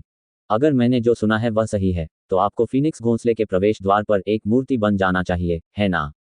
तांग हुआन ने छोटी लड़की को ऊपर से नीचे तक नापा। उसे ये बात थोड़ी अविश्वसनीय लगी, लेकिन उसके सामने खड़ी छोटी लड़की वास्तव में मांस और रक्त का ही एक रूप थी। किसने कहा कि मूर्तियों में फीनिक्स पूर्वज की रक्त रेखा नहीं हो सकती? छोटी लड़की ने आंखें घुमाते हुए कहा, यदि मेरे पास फीनिक्स पूर्वज का वंश नहीं होता तो चाहे दानव भगवान कितना भी शक्तिशाली क्यों न हो वह मुझे पुनर्जीवित नहीं कर पाता। तांग हुआन को अब इसकी चिंता नहीं रही और वह हंसा। ठीक है, तो फिर हम फ्लेम हॉट कैसे प्राप्त करेंगे? आपको इसकी चिंता करने की कोई जरूरत नहीं है। छोटी लड़की ने अपना सिर थोड़ा ऊपर उठाया, लेकिन फिर थोड़े अपराध बोध के साथ तांग हुआन की ओर देखा। बेशक मैं फिलहाल उस फ्लेम हॉट को प्राप्त नहीं कर पाऊंगा, कम से कम मेरे पास स्टेज 6 मार्शल मास्टर के बराबर ताकत है। तभी मैं खूनी ज्वाला शिखर के शिखर तक पहुंच पाऊंगा। आप जितना अधिक पढ़ेंगे उपन्यासों पर आपकी नज़र उतनी ही बेहतर होगी। तांग हुआन ने फैंग मिन को देखते हुए हंसी। तुम्हारा मतलब यह है कि मैं तुम्हें स्टेज 6 मार्शल मास्टर के स्तर तक अपनी ताकत वापस पाने में मदद करूंगा, फिर तुम खूनी ज्वाला पर्वत पर जा सकते हो और मेरे साथ विलय करने के लिए ज्वाला हृदय ला सकते हो। यह सही है। छोटी लड़की ने जल्दी से सिर हिलाया। क्या तुम मुझे बेवकूफ़ समझते हो? तांग हुआन हल्का सा मुस्कुराया। तुम बेवकूफ नहीं हो, छोटी लड़की ने कड़वे चेहरे के साथ कहा। पब फ्यूचर द्वारा विज्ञापन। चूंकि आप जानते हैं कि मैं मूर्ख नहीं हूं, तो क्या आप सोचते हैं कि मैं ऐसी मूर्खतापूर्ण बात करूंगा? तांग हुआन ने उपहास में हंसते हुए कहा, छोटी लड़की, तुम्हारी ताकत स्टेज 6 मार्शल मास्टर के स्तर तक बहाल हो गई है। हालांकि यह अभी भी मेरे लिए कोई खतरा नहीं है, लेकिन अगर तुम बचना चाहती हो, तो क्या मैं तुम्हें अभी भी आसमान से नीचे खींच सकता हूं? क्या उस समय मेरे प्रयास व्यर्थ नहीं हो जाएंगे? कोट। यह इस बात पर निर्भर करेगा कि आप दांव लगाने का साहस करते हैं या नहीं। यदि आप शर्त जीत जाते हैं, तो आप कुछ अन्य आध्यात्मिक अग्नियां पा सकेंगे। यदि आप शर्त हार गए तो भी आपको ज्यादा कुछ नहीं खोना पड़ेगा। कोट। जाहिर है, उसे लगा कि उसकी बातें बिल्कुल भी विश्वसनीय नहीं थीं। उसने कमजोरी से अपने सफेद हाथों को तांग हुआन की ओर हिलाया। भूल जाओ, तांग हुआन, बस ऐसा दिखाओ कि मैंने कुछ नहीं कहा। तुम्हारे बिना भी मैं ठीक हो सकता था, लेकिन इसमें थोड़ा अधिक समय लगता। कोट। ये देखकर तांग हुआन फिर से हंसा। तुम मेरे लिए फ्लेम हॉट ला रहे हो, शायद तुम्हारा कोई अच्छा इरादा नहीं है। आप ठीक कह रहे हैं। छोटी लड़की को अब इस व्यापार से कोई उम्मीद नहीं थी, और वह नाक भान सिकोड़ते हुए बोली, आध्यात्मिक अग्नि के विलय से संभवतः बाल बाल बच निकलने की संभावना होगी। यह मत सोचो कि तुम अन्य आध्यात्मिक अग्नि के साथ भी सफलतापूर्वक विलय करने में सक्षम हो सकोगे। यदि आप आध्यात्मिक अग्नि के साथ विलय करते समय मर जाते हैं, तो मैं अपना बदला ले लूंगा। कोट। अगर मैं सचमुच सफल हो जाऊं, तो तुम्हें बिना वजह खुश नहीं होना पड़ेगा। तांग हुआन हंसा। असंभव। छोटी लड़की ने अपने होठों को सिकोड़ते हुए व्यंग्यात्मक लहजे में कहा, यदि तुम सचमुच सफल हो गए, तो मैं जीवन भर तुम्हारी दासी रहूंगी, जब तक कि तुम मर न जाओ। लेकिन क्या यह संभव है? तांग हुआन, मैं तुम्हें सच बताऊंगा, अगर तुम वास्तव में 5 आध्यात्मिक आग को फ्यूज करना चाहते हो, तो तुम निश्चित रूप से अंत में मर जाओगे। कोट। तस्क तस्क, फ्लेमिंग फीनिक्स किंग, एक नौकरानी के रूप में। ठीक है, मैं इस नौकरानी को ले जाऊंगा। तांग हुआन जोर से हंसा। क्या क्या? छोटी लड़की चौंक गई, उसे समझ नहीं आया कि तांग हुआन का क्या मतलब था। वेब से जर्गनेट द्वारा संचालित। टेलर स्विफ्ट का बेहद अनुचित पहनावा शर्मनाक से भी परे है। टिफनी ट्रंप के नाटकीय परिवर्तन ने सभी को हिलाकर रख दिया। एक बच्चे से बात करना बहुत सिरदर्द है। तांग हुआन ने अपने माथे पर थपकी दी और एक अजीब सी मुस्कान के साथ कहा, छोटी लड़की, मेरा मतलब यह है कि मैं उस व्यापार से सहमत हूं जिसका तुमने उल्लेख किया है। यदि आप वास्तव में मुझे उस ज्वाला हृदय को प्राप्त करने में मदद कर सकते हैं, और दूसरी आध्यात्मिक अग्नि को खोजने में मदद कर सकते हैं। जब तक मैं ये कर सकता हूं, स्टेज 6 मार्शल मास्टर के बारे में भूल जाओ, भले ही मैं भविष्य में आपकी पूरी ताकत हासिल करने में आपकी मदद करूं, तो क्या? कोट। हम। छोटी लड़की दंग रह गई। Quote dot dot dot quote. फुट। अंधेरे जंगल में तांग हुआन बिजली की चमक की तरह थी, तेजी से आगे की ओर उड़ रही थी। छोटी लड़की तांग हुआन की पीठ पर लेट गई, और कुछ संदेह के साथ पूछा, तांग हुआन, मुझे तुमसे एक सवाल पूछने दो, तुम्हें कब से संदेह हुआ कि मैं फ्लेमिंग फीनिक्स किंग हूं? जिस सुबह मैं तुम्हें लेने आया था। क्या तुम्हें मुझ पर इतनी जल्दी कैसे शक हो गया? मुझे लगता है कि मैंने पहले ही बहुत अच्छा काम कर लिया है। मानव कुल के जो बच्चे उस स्थान पर जीवित बचे रहे होंगे, वे अजनबियों से मिलते समय अत्यंत सतर्क एवं सावधान रहे होंगे। अन्यथा वे बहुत पहले ही मृत हो चुके होते। कोट। अगर यह सिर्फ इतना है, तो मैं सोच सकता हूं कि आप बहुत चालाक हैं, लेकिन मुझे वास्तव में परवाह नहीं है। ये हो सकता है, क्या इसलिए कि वे लोग मेरे पास आए और कहा कि मैंने उनसे कुछ चुराया है, इसलिए तुम्हें मुझ पर शक है? कोट। यदि ये सिर्फ उनके कारण है, तो मुझे केवल ये संदेह होगा कि आप कोई पर्वतीय आत्मा या राक्षस हैं, और यह संदेह नहीं होगा कि आप कोई फ्लेमिंग फीनिक्स किंग हैं। तो फिर तुम्हें मुझ पर शक क्यों है? क्योंकि उस रात 5 बार तुमने फीनिक्स पंख और फीनिक्स पत्थर से भरे मेरे लकड़ी के बक्से पर नजर डाली थी। तुमने ये सब देखा? कोट। मैंने इसे नहीं देखा, लेकिन जियाउबुद्दीन ने इसे देखा। ये बूढ़ी औरत बहुत क्रोधित है। ये वास्तव में वह छोटा बदमाश है जो फिर से ऐसा बुरा काम कर रहा है। चू फैंग, गाओ यू और 20 से अधिक अन्य लोग ड्रैगन स्प्रिंग टाउन में लौट आए। चू फैंग ने तांग हुआन को मारने के लिए गाओ यू और अन्य को काम पर रखा था, और वह ये काम खुद करना चाहता था, लेकिन जी टेंग और तांग जियोंग द्वारा उसे रोके जाने की खबर पूरे शहर में जंगल की आग की तरह फैल गई। लेकिन जी टेंग और तांग जियोंग के लौटने के बाद ड्रैगन स्प्रिंग टाउन में और भी अधिक चौंकाने वाली खबर फैल गई। तांग हुआन वास्तव में 5 महान आध्यात्मिक अग्नि में से एक, निर्वाण पवित्र अग्नि, के साथ विलय करने में सफल रहा। ये समाचार सुनने के बाद मार्शल वॉरियर्स, जो ड्रैगन स्प्रिंग टाउन में तांग हुआन की पिछली कार्रवाइयों पर संदेह कर रहे थे, को अंततः एहसास हुआ। कोई आश्चर्य नहीं कि तांग हुआन स्वर्गीय लकड़ी के पत्थर को बेचने के लिए तैयार नहीं था, जो उसने जुआ पत्थर से प्राप्त किया था। निर्वाण पवित्र अग्नि के साथ, भले ही ये केवल एक मध्यम स्तर का हथियार परिशोधक था, उच्च स्तर के रत्नों को गलाने में कोई समस्या नहीं होगी। तथ्यों से ये साबित हो गया कि तांग हुआन ने सफलतापूर्वक एक ऐसा हथियार तैयार कर लिया था जिसे उन्नत किया जा सकता था। सबसे पहले उन्होंने मैजी स्वॉर्ड वैली से 108 स्वॉर्ड सील प्राप्त की और एक ऐसा रिकॉर्ड बनाया जो पहले कभी हासिल नहीं किया गया था। अब उनके द्वारा निर्वाण पवित्र अग्नि को सफलतापूर्वक सम्मिलित करने की एक और खबर सामने आई है। क्या इस दुनिया में ऐसा कुछ था जो वह नहीं कर सकता था? इससे भी अधिक अकल्पनीय बात यह थी कि तांग हुआन उस समय केवल 16 या 17 वर्ष का था और वह केवल कुछ ही महीनों से साधना पथ पर था। यदि उसे अधिक समय दिया जाता तो वह स्टेज 9 मार्शल संत बनने के बारे में भूल जाता या यहाँ तक कि उन दोनों से आगे निकलकर अस्तित्व बना लेता। हर कोई पहले से ही अनुमान लगा सकता था कि यह खबर किस तरह की सनसनी पैदा करेगी। एक बार जब ड्रैगन स्प्रिंग टाउन की खबर ग्लोरी कॉन्टिनेंट में फैल गई तो तांग हुआन नाम का वह आदमी संभवतः सभी शक्तियों के लिए एक गर्म विषय बन गया। भीड़ के आश्चर्य के बीच ये खबर जंगल की आग की तरह फैलने लगी। पश्चिम में क्रिसेंट सिटी, पूर्व से ग्लोरी कॉन्टिनेंट और उत्तर से होली स्पिरिट कॉन्टिनेंट थे। जहां भी ये खबर पहुंची, असंख्य लोग स्तब्ध रह गए। उग्र लहरों शहर, तांग परिवार, 108 तलवार मुहर, निर्वाण पवित्र अग्नि कोट। आंगन के भीतर एक साधारण और प्राचीन छोटे से हॉल में सफेद कपड़े पहने एक मुरझाया हुआ बूढ़ा आदमी घबराया हुआ और पीला पड़ा हुआ था। जब वह उछला तो उसकी दोनों हथेलियां कुछ मेजों पर दब गईं। काफी देर बाद सफेद कपड़े पहने बूढ़े आदमी ने गहरी सांस ली और अपने सामने खड़े अधेड़ उम्र के आदमी को घूरने लगा। उन्होंने एक एक शब्द बोला, तियान रेन, क्या तुम्हें यकीन है कि यह खबर सही है? दादाजी, यह सचमुच खबर है। मध्यम आयु वर्ग का आदमी तांग परिवार तांग तियानरेन था, उसका चेहरा राख जैसा था। तांग हुआन कोट। सफेद कपड़े पहने बूढ़े आदमी ने गहरी सांस ली और धीरे धीरे वापस बैठ गया और बार बार नाम दोहराता रहा। हर बार जब वह इसे दोहराता तो उसकी अभिव्यक्ति थोड़ी पीली हो जाती। यह खबर पहले ही मूल महाद्वीप से लेकर गौरव महाद्वीप तक फैल चुकी है और इसे गौरव महाद्वीप तक फैलने में बस कुछ ही दिन लगेंगे। इस बच्चे की आसमान में उड़ने की चाहत को दबाना पहले से ही कठिन है। यह अफसोस की बात है, ये बच्चा पहले से ही मेरे तांग परिवार से नफरत करता है। कोट। दादाजी, आप उसे गौरव महाद्वीप में जीवित वापस लौटने नहीं दे सकते।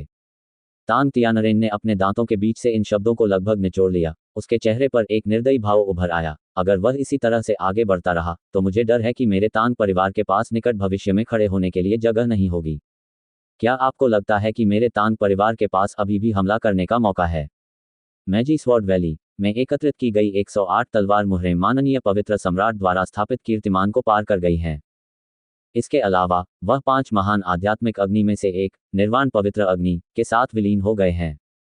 वर्तमान में वह अतीत से अतुलनीय है, इसलिए दिव्य शस्त्र मंडप और 3 महान साम्राज्यों के बारे में भूल जाइए, यहाँ तक कि स्वर्गीय फोर्जिंग सिटी भी संभवतः उसे पूरी तरह से भर्ती करेगी।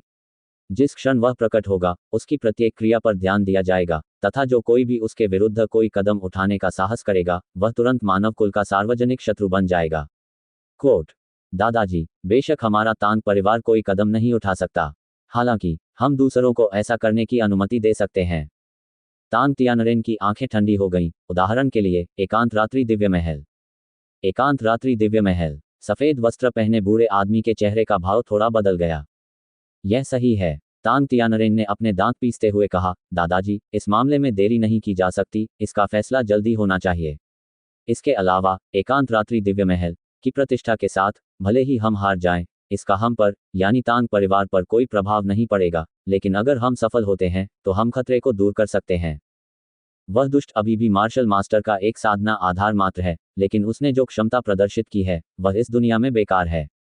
यदि आप एकांत रात्रि दिव्य महल पर कदम रखना चाहते हैं तो आपको जो कीमत चुकानी होगी वह छोटी नहीं है।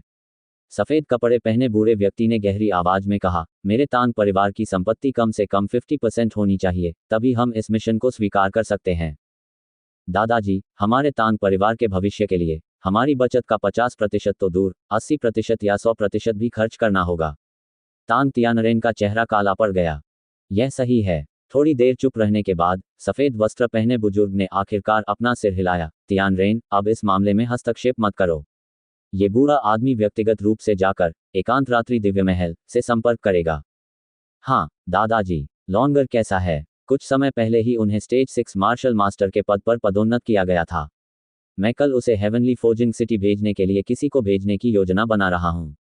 यदि मैं दिव्य शस्त्र मंडप के स्वर्गीय आत्मा गुप्त क्षेत्र में प्रवेश कर सकूं और साधना कर सकूं, तो ये अधिक समय नहीं होगा, इससे पहले कि लॉन्गर स्टेज 7 मार्शल मास्टर बन जाए। तांग तियानरेन के चेहरे पर हल्की मुस्कान दिखाई दी। बहुत अच्छा। Quote dot dot dot quote comma dot. हा, अच्छा, ठीक है। दिव्य हथियार मंडप की सबसे ऊपरी मंजिल पर म्यूकुई ने कागज के उस टुकड़े को 2 बार पढ़ा था जो शब्दों से भरा था, लेकिन वह खुद को रोक नहीं सका और जोर से हंस पड़ा। मैंने वास्तव में ऐसा होने की कभी उम्मीद नहीं की थी। किंग, ये लड़की, ऐसा लग रहा है कि जल्द ही हमारे मानव कबीले को एक और हथियार शोधन ग्रैंड मास्टर मिलेगा जो महामहिम के समान शक्तिशाली होगा। नहीं, शायद महामहिम से भी अधिक शक्तिशाली। महामहिम शानहे 12 मीटर लंबी टोटेम ज्वाला को सक्रिय करने में असमर्थ थे, न ही वे मैजी स्वॉर्ड वैली में प्रवेश कर 108 स्वॉर्ड सील एकत्र करने में सक्षम थे, जबकि वे अभी भी मध्य अवस्था के हथियार परिशोधक थे। जब वे बात कर रहे थे, किंग ये का स्वर अभी भी उत्साह से भरा हुआ था। यह सही है। सबसे पहले, वह लड़की है, तांग हुआन, जिसमें और भी अधिक आश्चर्यजनक क्षमता है। म्यूकुई ने मुस्कुराते हुए कहा, उनके यहाँ होने पर, यदि कोई अप्रत्याशित घटना नहीं घटती है, तो अधिकतम 10 वर्षों में हमारा मानव कबीला 100 वर्ष पहले का गौरव पुनः प्राप्त कर लेगा, और हम 100 वर्ष पहले की तुलना में अधिक शक्तिशाली भी हो सकते हैं। चलिए अभी भविष्य के बारे में बात नहीं करते। किंग ये ने मुस्कुराते हुए कहा, इस खबर को जल्द से जल्द मुख्य मंडप तक पहुंचाया जाना चाहिए। मैं व्यक्तिगत रूप से स्वर्गीय फोजिंग शहर की यात्रा करने की योजना बना रहा हूं। जहां तक मूल महाद्वीप का सवाल है, वे उसके निर्णय का इंतजार नहीं कर सकते थे, उन्हें वहां तुरंत जाने वाले किसी व्यक्ति की जरूरत थी। एक बार जब यह खबर सामने आएगी, तो तियान कबीला और दानव कबीला शायद अपना कदम उठाने के लिए तैयार हो जाएंगे। हम अपनी सुरक्षा बढ़ाए बिना नहीं रह सकते, इसलिए हमें विशेषज्ञ बनना होगा। बड़े साहब, मुझे आश्चर्य है कि क्या आप बूढ़े आदमी हैं। कोट, मैं तैयार हूं। ये बूढ़ा आदमी अभी ड्रैगन स्प्रिंग टाउन के लिए रवाना होगा। अगर मुझे अपनी जान भी देनी पड़े तो भी मैं उस लड़के की रक्षा करूंगी। तो मुझे आपको परेशान करना पड़ेगा, एल्डर। मूल महाद्वीप और शांत महाद्वीप के बीच 2 क्षेत्र मैदान। शालोंग साम्राज्य की सेना के एक तंबू में एक बख्तरबंद बूढ़ा आदमी अपनी आंखें बंद करके एक मेज पर निश्चल बैठा था। वह एक मूर्ति की तरह लग रहा था। ये बूढ़ा आदमी शालोंग साम्राज्य की सेना का कमांडर होंग लियांग था। कल रात डुगुयान से ड्रैगन स्प्रिंग टाउन की खबर मिलने के बाद वह ऐसे ही बैठा था। रात बीत जाने के बाद भी वह 1 इंच भी हिले बिना उसी मुद्रा में बना रहा। हालांकि ऐसा लग रहा था कि वह 10 साल बूढ़ा हो गया है। उनकी काली दाढ़ी और बाल अब पूरी तरह से सफेद हो गए थे। काफी देर के बाद तंबू से एक हल्की सी आह की आवाज आई। हथियार शोधन प्रतियोगिता के प्रमुख फीनिक्स स्पिरिट मार्शल मीटिंग में नंबर 1 108 तलवार मुहर निर्वाण पवित्र अग्नि। ऐसा लगता है कि बहुत जल्द ही इस बच्चे को मानव कुल की गौरवशाली और शक्तिशाली आशा के रूप में देखा जाएगा, और वह वास्तव में इस प्रशंसा का हकदार है। कोट, हालांकि इसका मुझसे क्या संबंध है। पुत्र की मृत्यु के बाद जो शत्रुता उत्पन्न होती है, उसका समाधान नहीं हो सकता। तांग हुआन, ये बूढ़ा आदमी तुम्हें इतनी आसानी से कैसे जाने दे सकता है। Quote dot dot dot quote. धत तेरी की, क्या यही एकमात्र रास्ता है। उसी समय कई दर्जन किलोमीटर दूर महान तांग साम्राज्य सेना के एक तंबू में एक धीमी गर्जना गूंजी जिसे दबाया जा रहा था। जो बोल रहा था वह थोड़ा पतला मध्यम आयु का आदमी था जिसकी आंखें बादाम के आकार की और नाक टेढ़ी थी। यह मध्यम आयु वर्ग का व्यक्ति महान तांग साम्राज्य का महान जनरल शी जोंगदा था। तीनों साम्राज्यों की सेनाओं में मानव मित्र सेना में एक जनरल है, और सेना का कमांडर वर्तमान सम्राट का छोटा भाई तांग झाओ है। तांग झाओ के नीचे 3 जनरल थे। ये शी जोंगदा उनमें से एक था। एक महान जनरल की ताकत एक महान जनरल के बराबर थी, लेकिन उसका पद एक महान जनरल से ऊपर था। सामान्यतः कहा जाए तो एक मार्शल योद्धा के लिए, जिसके पास जनरल बनने की शक्ति हो, अत्याचारी ताकत के अलावा उसकी पृष्ठभूमि भी बहुत महत्वपूर्ण थी। उदाहरण के लिए, उनके दादा शी जोंगदा उस सम्राट के विश्वसनीय अनुयायी थे जिन्होंने उस समय तांग राजवंश की स्थापना की थी। झांग ये कुछ देर तक तंबू में इधर उधर घूमने के बाद अचानक उसने धीमी आवाज में चिल्लाया, आपका अधीनस्थ यहाँ है। एक मध्यम आयु वर्ग के आदमी ने उत्तर दिया, क्या आप निश्चिंत हो सकते हैं कि जिस व्यक्ति ने मेरे बेटे को मारा और अग्नि आत्मा तलवार की चाबी जब्त की, वही युद्ध ड्रम ध्वनि निकाल रहा है। शी जोंगदा ने दांत पीसते हुए गहरी आवाज में कहा, जनरल, ये बिल्कुल सही है, यह निस्संदेह युद्ध ड्रम की ध्वनि है। झांग ये ने दृढ़ता से कहा, युद्ध ड्रम ध्वनि अतीत में महिमा साम्राज्य के पवित्र सम्राट द्वारा बनाई गई थी। जो व्यक्ति इस तरह के युद्ध कौशल को अंजाम दे सकता है, वह स्वर्गीय फोजिंग सिटी का ग्लोरी सेक्रेड टेम्पल होना चाहिए। शी जोंगदा ने एक गहरे भाव के साथ अपनी आंखें सिकोड़ लीं। उस व्यक्ति ने तांग हुआन के सामने खुद को बूढ़ा नौकर कहा। तार्किक रूप से कहें तो वह पवित्र सम्राट का वंशज होना चाहिए। लेकिन अगर मुझे सही से याद है तो पवित्र सम्राट के केवल 2 वंशज हैं, एक बेटा और एक बेटी। पुरुष का नाम शान शे है और महिला का नाम शान शान है। शान शे 10 साल से अधिक समय से लापता है और उसकी उम्र भी लगभग 40 वर्ष है, इसलिए वह तांग हुआन से बिल्कुल मेल नहीं खा सकता। क्या ये उस पत्थर का बेटा हो सकता है? झांग ये ने पूछा।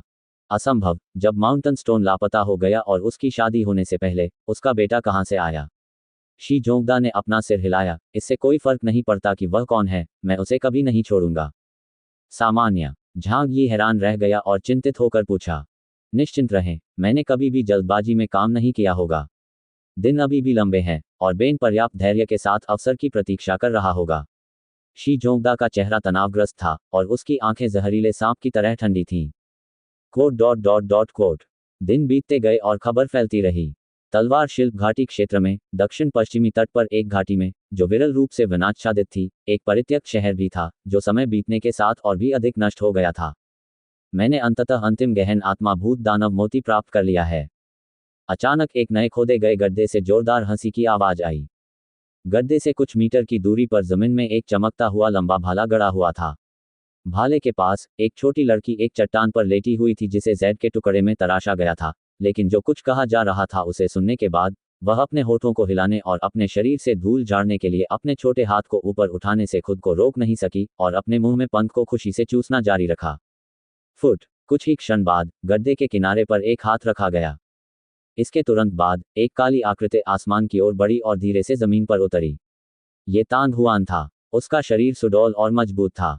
यद्यपि उसका शरीर युवा था, लेकिन इतने लंबे समय के बाद उसकी आंखों में जो अपरिपक्वता थी वह पूरी तरह से गायब हो चुकी थी।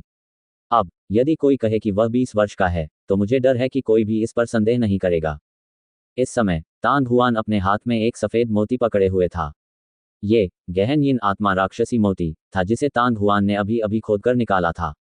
जब से वह गु यंग और म्यू यान से अलग हुआ था, तांग हुआन ने वह सब पूरा करना शुरू कर दिया था जो उसे भ्रामक आंखों द्वारा सिखाया गया था। तब से तांग हुआन तलवार शिल्प घाटी क्षेत्र में बाएं और दाएं यात्रा करता रहा, दक्षिण और उत्तर की ओर घूमता रहा। जादुई आंख द्वारा छोड़े गए गहन आत्मा दानव मन का के माध्यम से तांग हुआन ने अंततः अन्य 108 मोतियों को ढूंढ निकाला था जो तलवार शिल्प घाटी क्षेत्र के हर कोने में छिपे हुए थे। जाओ, ड्रैगन स्प्रिंग टाउन लौट जाओ। अपनी हथेली में गहन आत्मा भूत मन का और सुमेरु जादुई अंगूठी रखने के बाद तांग हुआन ने अपने ड्रैगन और फीनिक्स भाले को पकड़ लिया और इसे अपने कंधे पर उठा लिया और उत्तर की ओर बढ़ गया। मेरा इंतजार करना। छोटी लड़की अचानक उछल पड़ी, अपने छोटे हाथ और पैर फैलाए और तेजी से तांग हुआन का पीछा करने लगी। उसके कपड़े पकड़कर वह तेजी से ऊपर चढ़ गई और कुछ ही देर में उसने तांग हुआन की गर्दन पकड़ ली और उसकी पीठ पर लेट गई। उसकी चपलता जियाओ बुदियन से कम नहीं थी। तलवार शिल्प घाटी के अंदर एक छोटी पतली आकृति अचानक प्रकट हुई। वह प्रकाश की किरण की तरह पेड़ों के बीच इतनी तेज गति से घूम रहा था कि उसकी आवाज सुनाई नहीं दे रही थी। हाँ, ऐसा प्रतीत हुआ कि कुछ भटकती हुई प्रतिशोधी आत्माओं ने इसे भांप लिया था और वे भी उसी समय चीखते हुए आगे बढ़ गईं। हालांकि इससे पहले कि वे पास पहुंच पाते, वह छोटा और पतला व्यक्ति बिना किसी निशान के गायब हो चुका था। वे नाराज आत्माएं भ्रमित लग रही थीं। कुछ ही समय बाद छोटी आकृति तलवार शिल्प घाटी की गहराई में दिखाई दी, लेकिन अचानक चंद्र मकबरे से लगभग 10 मीटर दूर एक छोटे से गड्ढे के सामने रुक गई। उसका रूप तुरंत स्पष्ट हो गया और ये छोटा सा आकार वास्तव में एक सफेद बालों वाला बूढ़ा आदमी था जिसका चेहरा झुर्रियों से भरा था। ये यही होना चाहिए। छोटे कद के बुजुर्ग ने भौहें सिकोड़ ली। उसके दिल में एक बुरा अंदेशा उभर रहा था। इसके तुरंत बाद छोटे कद वाले बुजुर्ग ने अपनी आस्तीन हिलाए। ऐसा लग रहा था जैसे कहीं से कोई तूफान आ गया हो। गड्ढे से रेत के टुकड़े बाहर उड़ने लगे।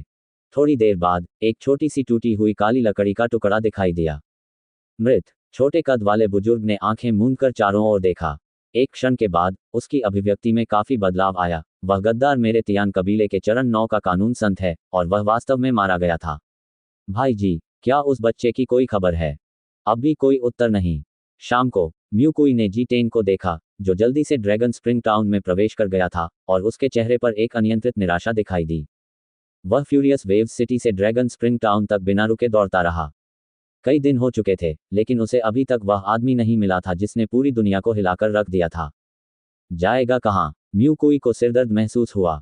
जी टेंग ने अपना सिर हिलाया और फूट फूट कर हंसे। ऐसा लगता है कि शालोंग साम्राज्य से लिन सेन नामक अतिथि बहुत समय पहले यहाँ आया था और अभी भी ड्रैगन स्प्रिंग प्राचीन शहर में है। हालांकि ऐसा कहा जाता है कि उन्हें भी तांग हुआन का कोई सुराग नहीं मिला।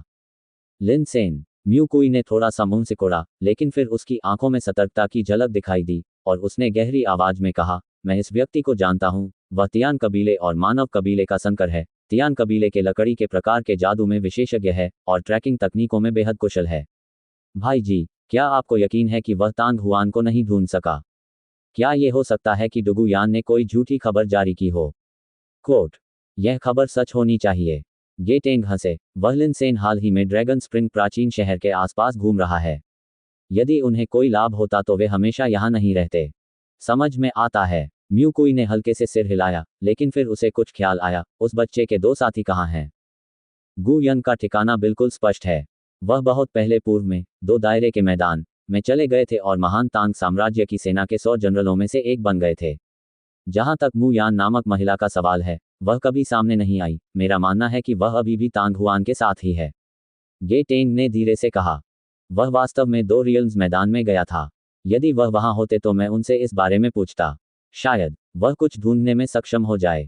कोट। क्या आज मिस्टर लिन की ओर से कोई समाचार आया है? शालोंग साम्राज्य के 1000 जनरलों के महल के एक कमरे में अचानक एक धीमी और गहरी आवाज सुनाई दी। बोलने वाला व्यक्ति डुगु यान था। जनरल, मिस्टर लिन को अभी भी कुछ नहीं मिला है। चू फैंग ने असहाय होकर कहा। मिस्टर लिन ने कहा कि जिन सभी पौधों के साथ उन्होंने संवाद किया था, वे अपनी याददाश्त खो चुके थे। यहाँ तक कि जिस स्थान पर तांग हुआन ने वांडरिंग साउंड को मारा था, वहाँ के आसपास के पौधे भी वैसे ही थे। जैसे ही उसने बोलना समाप्त किया, चू फैंग को पहले से ही अविश्वास हो गया। उस समय उन्होंने लिन सेन का तब तक पीछा किया था जब तक वे मैजिस्वर्ड वैली से बाहर नहीं निकल गए थे, और वे लिन सेन के तरीकों से बेहद प्रभावित हुए थे। इस बार वह अभी भी तांग हुआन पर नजर रख रहा था, लेकिन उसे उम्मीद नहीं थी कि लिन सेन की चमत्कारी विधि पूरी तरह से अप्रभावी होगी। रहने भी दो, किसी को भेजकर मिस्टर लिन को वापस आने के लिए कहो। डुगु यान की आंखें कुछ भयावह थीं। आधा महीना हो गया है और हम अभी भी उसे ढूंढ नहीं पाए हैं। यदि हम खोज जारी भी रखें तो भी ये समय की बर्बादी होगी। हम कुछ भी नहीं ढूंढ पाएंगे। चू फैंग ने कड़वी मुस्कान के साथ कहा, अगर लिन म्यू वापस आने को तैयार होता तो वह बहुत पहले ही वापस आ गया होता। मुझे डर है कि वह उस जगह से जुड़ा हुआ होगा और उसे कुछ सुराग मिलना चाहिए। ये जिद्दी बूढ़ा आदमी, डुगु यान ने नाक भान सिकोड़ते हुए कहा, चूंकि मामला ऐसा है तो फिर। इससे पहले कि वह अपनी बात पूरी कर पाता, अचानक बाहर से तेज कदमों की आवाज आई। उसके बाद चिल्लाने की आवाज आई, लॉर्ड जनरल वापस आ गए हैं। हम वापस आ गए। जैसे ही उसकी आवाज धीमी हुई, एक बख्तरबंद युवक दरवाजे पर सांस लेने के लिए हौंफता हुआ दिखाई दिया। वापस क्या आया? चू फैंग ने भौहें सिकोड़ी और डांटा। तांग हुआन, वह ड्रैगन स्प्रिंग टाउन में लौट आया है। कोट। तांग हुआन की वापसी की खबर जंगल की आग की तरह फैल गई और तुरंत ही पूरे ड्रैगन स्प्रिंग टाउन में फैल गई। सभी योद्धाओं ने ये समाचार सुनकर निराशा से एक दूसरे की ओर देखा। पिछले 1 महीने से अनगिनत लोग उसकी खोज कर रहे थे, लेकिन वह वास्तव में प्रकट हो गया। हालांकि कुछ देर के सदमे के बाद सभी में उत्सुकता की तीव्र भावना उत्पन्न हो गई। कई लोगों ने सुना था कि जो व्यक्ति ट्रैकिंग में अच्छा था, वह तांग हुआन का ठिकाना भी नहीं खोज पाया। फिर भी वे नहीं जानते थे कि वह इस समय के दौरान कहाँ छिपा था। मैं यहाँ वापस आ गया हूँ। आप जितना अधिक पढ़ेंगे, उपन्यासों पर आपकी नज़र उतनी ही बेहतर होगी। शहर के द्वार से गुजरकर और ड्रैगन स्प्रिंग टाउन में प्रवेश करने के बाद तांग हुआन अपने दिल में भावुक होकर आहें भरने से खुद को रोक नहीं सका। करीब 2 महीने पहले वह और म्यू यान गुप्त रूप से घुसे थे और जल्दबाजी में भाग निकले थे, लेकिन अब उसे पहले की तरह सोचना नहीं पड़ता था। जैसे ही उसने ड्रैगन स्प्रिंग टाउन में प्रवेश किया, तांग हुआन को पहचान लिया गया। शायद बहुत से मार्शल योद्धाओं ने उसका वर्तमान स्वरूप नहीं देखा था, लेकिन उसके हाथों में ड्रैगन और फीनिक्स भाला तथा उसकी पीठ पर छोटी लड़की सबसे स्पष्ट प्रतीक थे। एक बार उसकी पहचान उजागर हो जाने पर वह जहां भी जाता, सभी के ध्यान का केंद्र बन जाता। मार्शल योद्धाओं की भीड़ की चकित निगाहों के नीचे तांग हुआन ने पश्चिमी द्वार से शहर में प्रवेश किया और सीधे शहर के दक्षिण पूर्वी क्षेत्र की ओर चला गया जहां उसका आंगन स्थित था। तांग हुआन जानता था कि अब उसके लिए उस जगह पर रहना असंभव था। वह अवचेतन रूप से वापस जाकर देखना चाहता था। बेटे, इस बूढ़े आदमी ने आखिरकार तुम्हारा इंतजार किया है। लेकिन तांग हुआन के अपने गंतव्य पर पहुंचने का इंतजार करने से पहले एक जोरदार आवाज अचानक आकाश और पृथ्वी से फूट पड़ी और तुरंत बाद तांग हुआन की दृष्टि में एक आकृति दिखाई दी। उस व्यक्ति की गति बहुत तेज थी और जिस क्षण उसने बोलना समाप्त किया वह पहले ही तांग हुआन के सामने आ चुका था। चौंकाने वाली बात यह थी कि वह एक काली वेशभूषा वाला बूढ़ा आदमी था। वरिष्ठ म्यूकुई। बूढ़े आदमी का चेहरा स्पष्ट रूप से देखने के बाद तांग हुआन दंग रह गया। जो व्यक्ति वहां आया था वह फ्यूरियस वेव सिटी का बुजुर्ग म्यूकुई था। हालांकि एक त्वरित विचार के साथ तांग हुआन ने अपने दिल में राहत महसूस की। समय की गणना करने के बाद उसके बारे में खबर पहले ही ग्लोरी महाद्वीप तक भेज दी जानी चाहिए थी। म्यूकुई की ताकत के साथ अगर वह खबर मिलते ही फ्यूरियस वेव सिटी से ड्रैगन स्प्रिंग टाउन की ओर भागता तो सड़क पर बिताया गया समय निश्चित रूप से नियमित मार्शल मास्टर की तुलना में बहुत कम होता। इसके अलावा म्यूकुई ने जो कहा था उसके आधार पर यह स्पष्ट था कि वह ड्रैगन स्प्रिंग टाउन में काफी समय से इंतजार कर रहा था। मैंने तुम्हें बहुत देर तक इंतजार करवाया है, क्षमा प्रार्थी स्वर में बोला। तांग हुआन उसके प्रति बेहद आभारी था। जब उसने निम्न स्तर के हथियार परिशोधक की परीक्षा में भाग लिया था और बाहर निकला था तो उसे तांग तियानरोंग और तांग तियानहाओ ने रोक दिया था। यह म्यूकुई ही था जिसने कार्रवाई करते हुए उनमें से एक को मार डाला तथा दूसरे को भगा दिया। यह ठीक है, ये ठीक है, तुम्हें बस वापस आना होगा। म्यूकुई मुस्कुराए और तांग हुआन को देखा। उसकी आंखें मानो किसी अतुलनीय अनमोल खजाने को देख रही हों। बेटे, मेरे साथ दिव्य आयुधशाला में आओ और अच्छी रात की नींद लो। यह मूल महाद्वीप अभी भी कुछ गड़बड़ में है। मैं आपको कल ग्लोरी महाद्वीप वापस भेज दूंगा। आप क्या सोचते हैं? कोट। वरिष्ठ म्यूकुई, मैं। इससे पहले कि तांग हुआन अपनी बात पूरी कर पाता उसने एक जोरदार हंसी सुनी। रुको रुको, एल्डर म्यूकुई, आप इतने बूढ़े हो गए हैं, आप इतना थकाऊ काम कैसे कर सकते हैं? आपको छोटे भाई तांग हुआन को ले जाने का कार्य मुझ पर छोड़ देना चाहिए। भाई तांग हुआन, आप क्या सोचते हैं? कोट। तांग जियोन मुस्कुराहट से भरा चेहरा लेकर तेजी से भागा।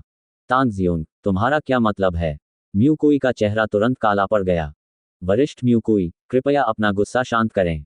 आप ड्रैगन स्प्रिंग टाउन से मूल महाद्वीप तक की यात्रा कैसे कर पाए? संयोगवश मेरे पास 1000 जनरल शिविर है, इसलिए मैं 1000 जनरल शिविर के भाइयों को तांग हुआन वापस ले आऊंगा। क्या ये बेहतर नहीं होगा? तांग जियोनक की मुस्कान सच्ची थी, लेकिन उसने कमजोरी का कोई संकेत नहीं दिखाया। अधिक लोगों के होने का क्या फायदा है? ये बूढ़ा आदमी अकेले ही आपके 1000 जनरलों के शिविर के बराबर है। म्यूकुई ने तांग जियोन को ऐसे घूरा जैसे वह किसी मुर्गे से लड़ रहा हो। कोट। PS, अंततः आप प्रथम स्थान पाने में सफल रहे। ये प्रक्रिया बहुत रोमांचकारी थी।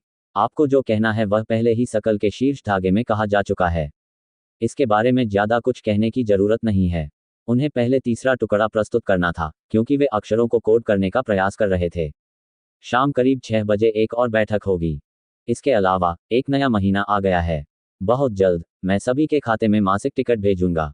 सभी लोग हथियारों के मास्टर को एक प्रति भेजना न भूलें। अंत में पहले इसे आज ही शेल्फ पर रखना तय किया गया था, लेकिन मेरे सबसे बड़े भाई से इस पर चर्चा करने के बाद इसे कुछ और दिनों के लिए स्थगित कर दिया गया। 100 मीटर दूर सड़क के किनारे डुगुयान और चूफेंग दिखाई दिए। यकीन से तांग हुआन को देखते हुए जो म्यूकुई और तांग शियों के बीच में था, डुगुयान का चेहरा काला पड़ गया और वह हल्के से खर्राटे लेने से खुद को रोक नहीं सका। 108 तलवार मुहर इकट्ठा करना और निर्वाण पवित्र अग्नि के साथ विलय करना पहले से ही उसे दुनिया में सबसे लोकप्रिय उपकरण विधि प्रतिभा बना चुका है। दिव्य हथियार मंडप और महान तांग साम्राज्य के बारे में भूल जाओ। मुझे डर है कि हमारा शालोंग साम्राज्य और हमारे शालोंग साम्राज्य के लोग भी जल्द ही उसे खोजने आएंगे। अगर महामहिम उसे फंसाने के लिए लोगों को भेजते हैं तो हम। चू फैंग हिचकिचाया। महाराज, यदि आप हमें भर्ती करना चाहते हैं तो यह आपकी समस्या है। हमें केवल कमांडर इन चीफ के आदेश सुनने की जरूरत है। डुगुयान की आंखें संकुचित हो गईं और वह उदासीनता से बोलने लगा। यह अधीनस्थ समझता है। चू फैंग की अभिव्यक्ति थोड़ी गंभीर हो गई क्योंकि वह हिचकिचा रहा था। इसके बारे में ज्यादा मत सोचो। ये तथ्य कि द्वितीय राजकुमार शातु की हत्या हुई अत्यंत संदिग्ध है। हालांकि यह मोयू साम्राज्य था जिसने अंत में ऐसा किया। जब तक कि मामले का पता नहीं चल जाता, ये तांग हुआन एक दिन के लिए भी जिम्मेदारी से बच नहीं पाएगा। वह महामहिम को सबसे अधिक प्रिय है। ये कहना कठिन है कि वह व्यक्तिगत रूप से किसी को भेजेंगे या नहीं। कोट।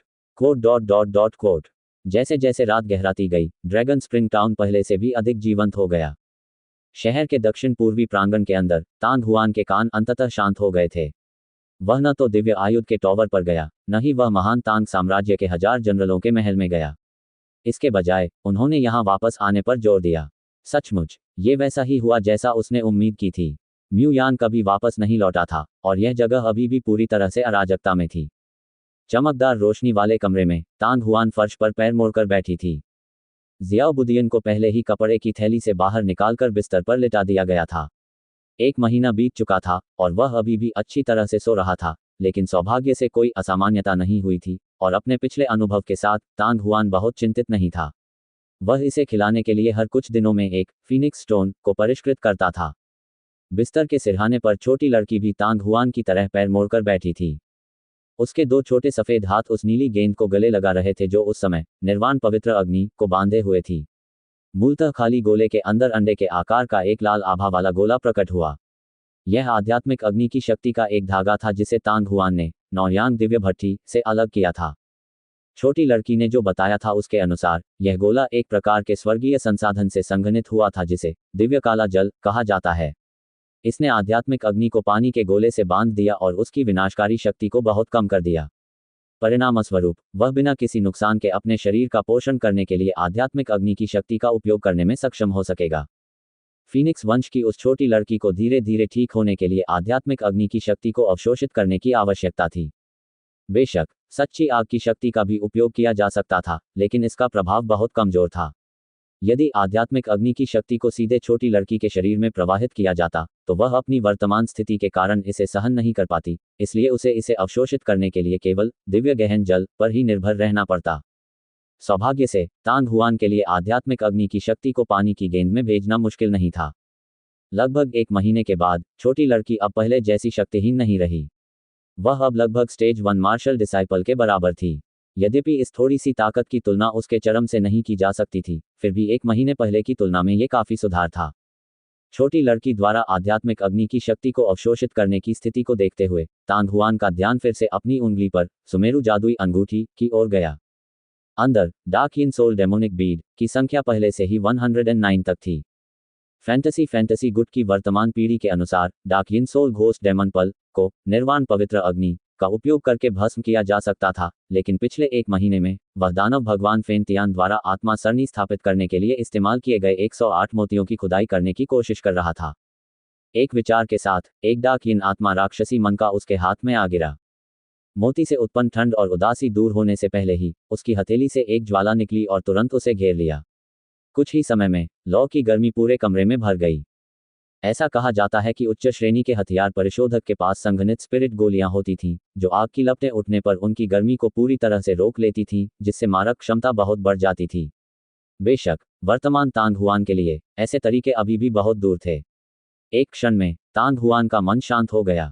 बहुत जल्दी ही तांग हुआन को आग की लपटों में पिघलती ठंडी यिन ऊर्जा का आभास हुआ। हालांकि यह ऊर्जा अदृश्य और निराकार थी। तांग हुआन के अनुसार यद्यपि इसमें निहित ऊर्जा की विशेषताएं दानव मूल पत्थरों से भिन्न थीं, फिर भी ये उसी प्रकार की ऊर्जा से संबंधित थी। यदि इसे अवशोषित और परिष्कृत किया जा सके तो अंतिम संघनित वस्तु जादूगर की मानसिक शक्ति होगी, न कि मार्शल योद्धाओं की वास्तविक क्यूई। तभी तांग हुआन का दिल अचानक धड़क उठा।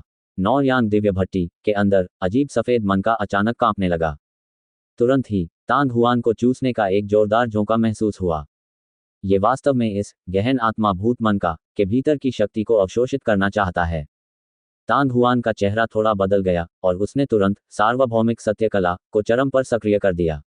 आध्यात्मिक चक्र की तीसरी परत और नौयांग दिव्य भट्टी ने तेजी से परिसंचरण किया और एक बार गहन आत्मा दुष्ट आत्मा मन का की ठंडी यिन ऊर्जा को बाहर निकाल दिया गया। इसे जल्दी से कड़ाई के मार्गदर्शन में डेंटियन की ओर इकट्ठा किया गया।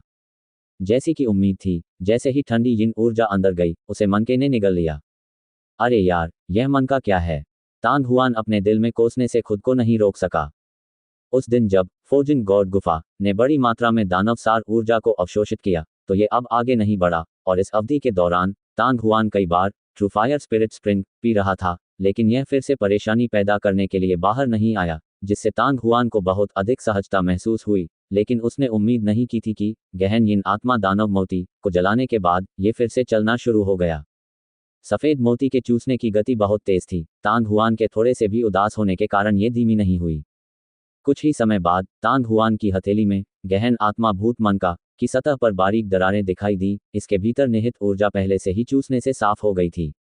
तांग हुआन के पास सोचने के लिए ज्यादा समय नहीं था। उसने तुरंत सुमेरु जादुई अंगूठी से दूसरा गहन आत्मा भूत मन का निकाल लिया। समय बहते पानी की तरह बीत गया। इससे पहले कि वह कुछ समझ पाता, भोर हो चुकी थी। तांग हुआन ने सांस छोड़ी और अपने हाथों से अपना माथा रगड़ा, उसे सिर दर्द होने लगा। एक रात बीतने के बाद नौयांग दिव्य भट्टी में सफेद मन का अंततः भर गया, लेकिन इसके सामने गहन आत्मा बुराई मन का, जो पहले से ही अपनी प्रभावशीलता खो चुका था, 40 तक पहुंच गया था। इस दर से 2 बार और शेष 60 या तो गहन आत्मा बुराई मन का लगभग सभी इसके द्वारा अवशोषित कर लिया गया था। यह अफसोस की बात है कि मैं तियान कबीले के लोगों को नहीं जानता, अन्यथा मैं ये पता लगाने में सक्षम हो सकता हूं कि ये कहां से आया है। तांग हुआन का दिमाग तेजी से चल रहा था, लेकिन अचानक व्यवस्थित कदमों की आवाज सुनकर वह चौंक कर जाग गया। उसने खिड़की से बाहर देखने के लिए अपना सिर उठाया और देखा कि आंगन के बाहर पहले से ही कई बख्तरबंद आकृतियां एकत्रित थीं। तांग हुआन ने तुरंत अपने विचार एकत्रित किए और उसके चेहरे पर हल्की मुस्कान आ गई। अब गौरव महाद्वीप पर लौटने का समय आ गया था।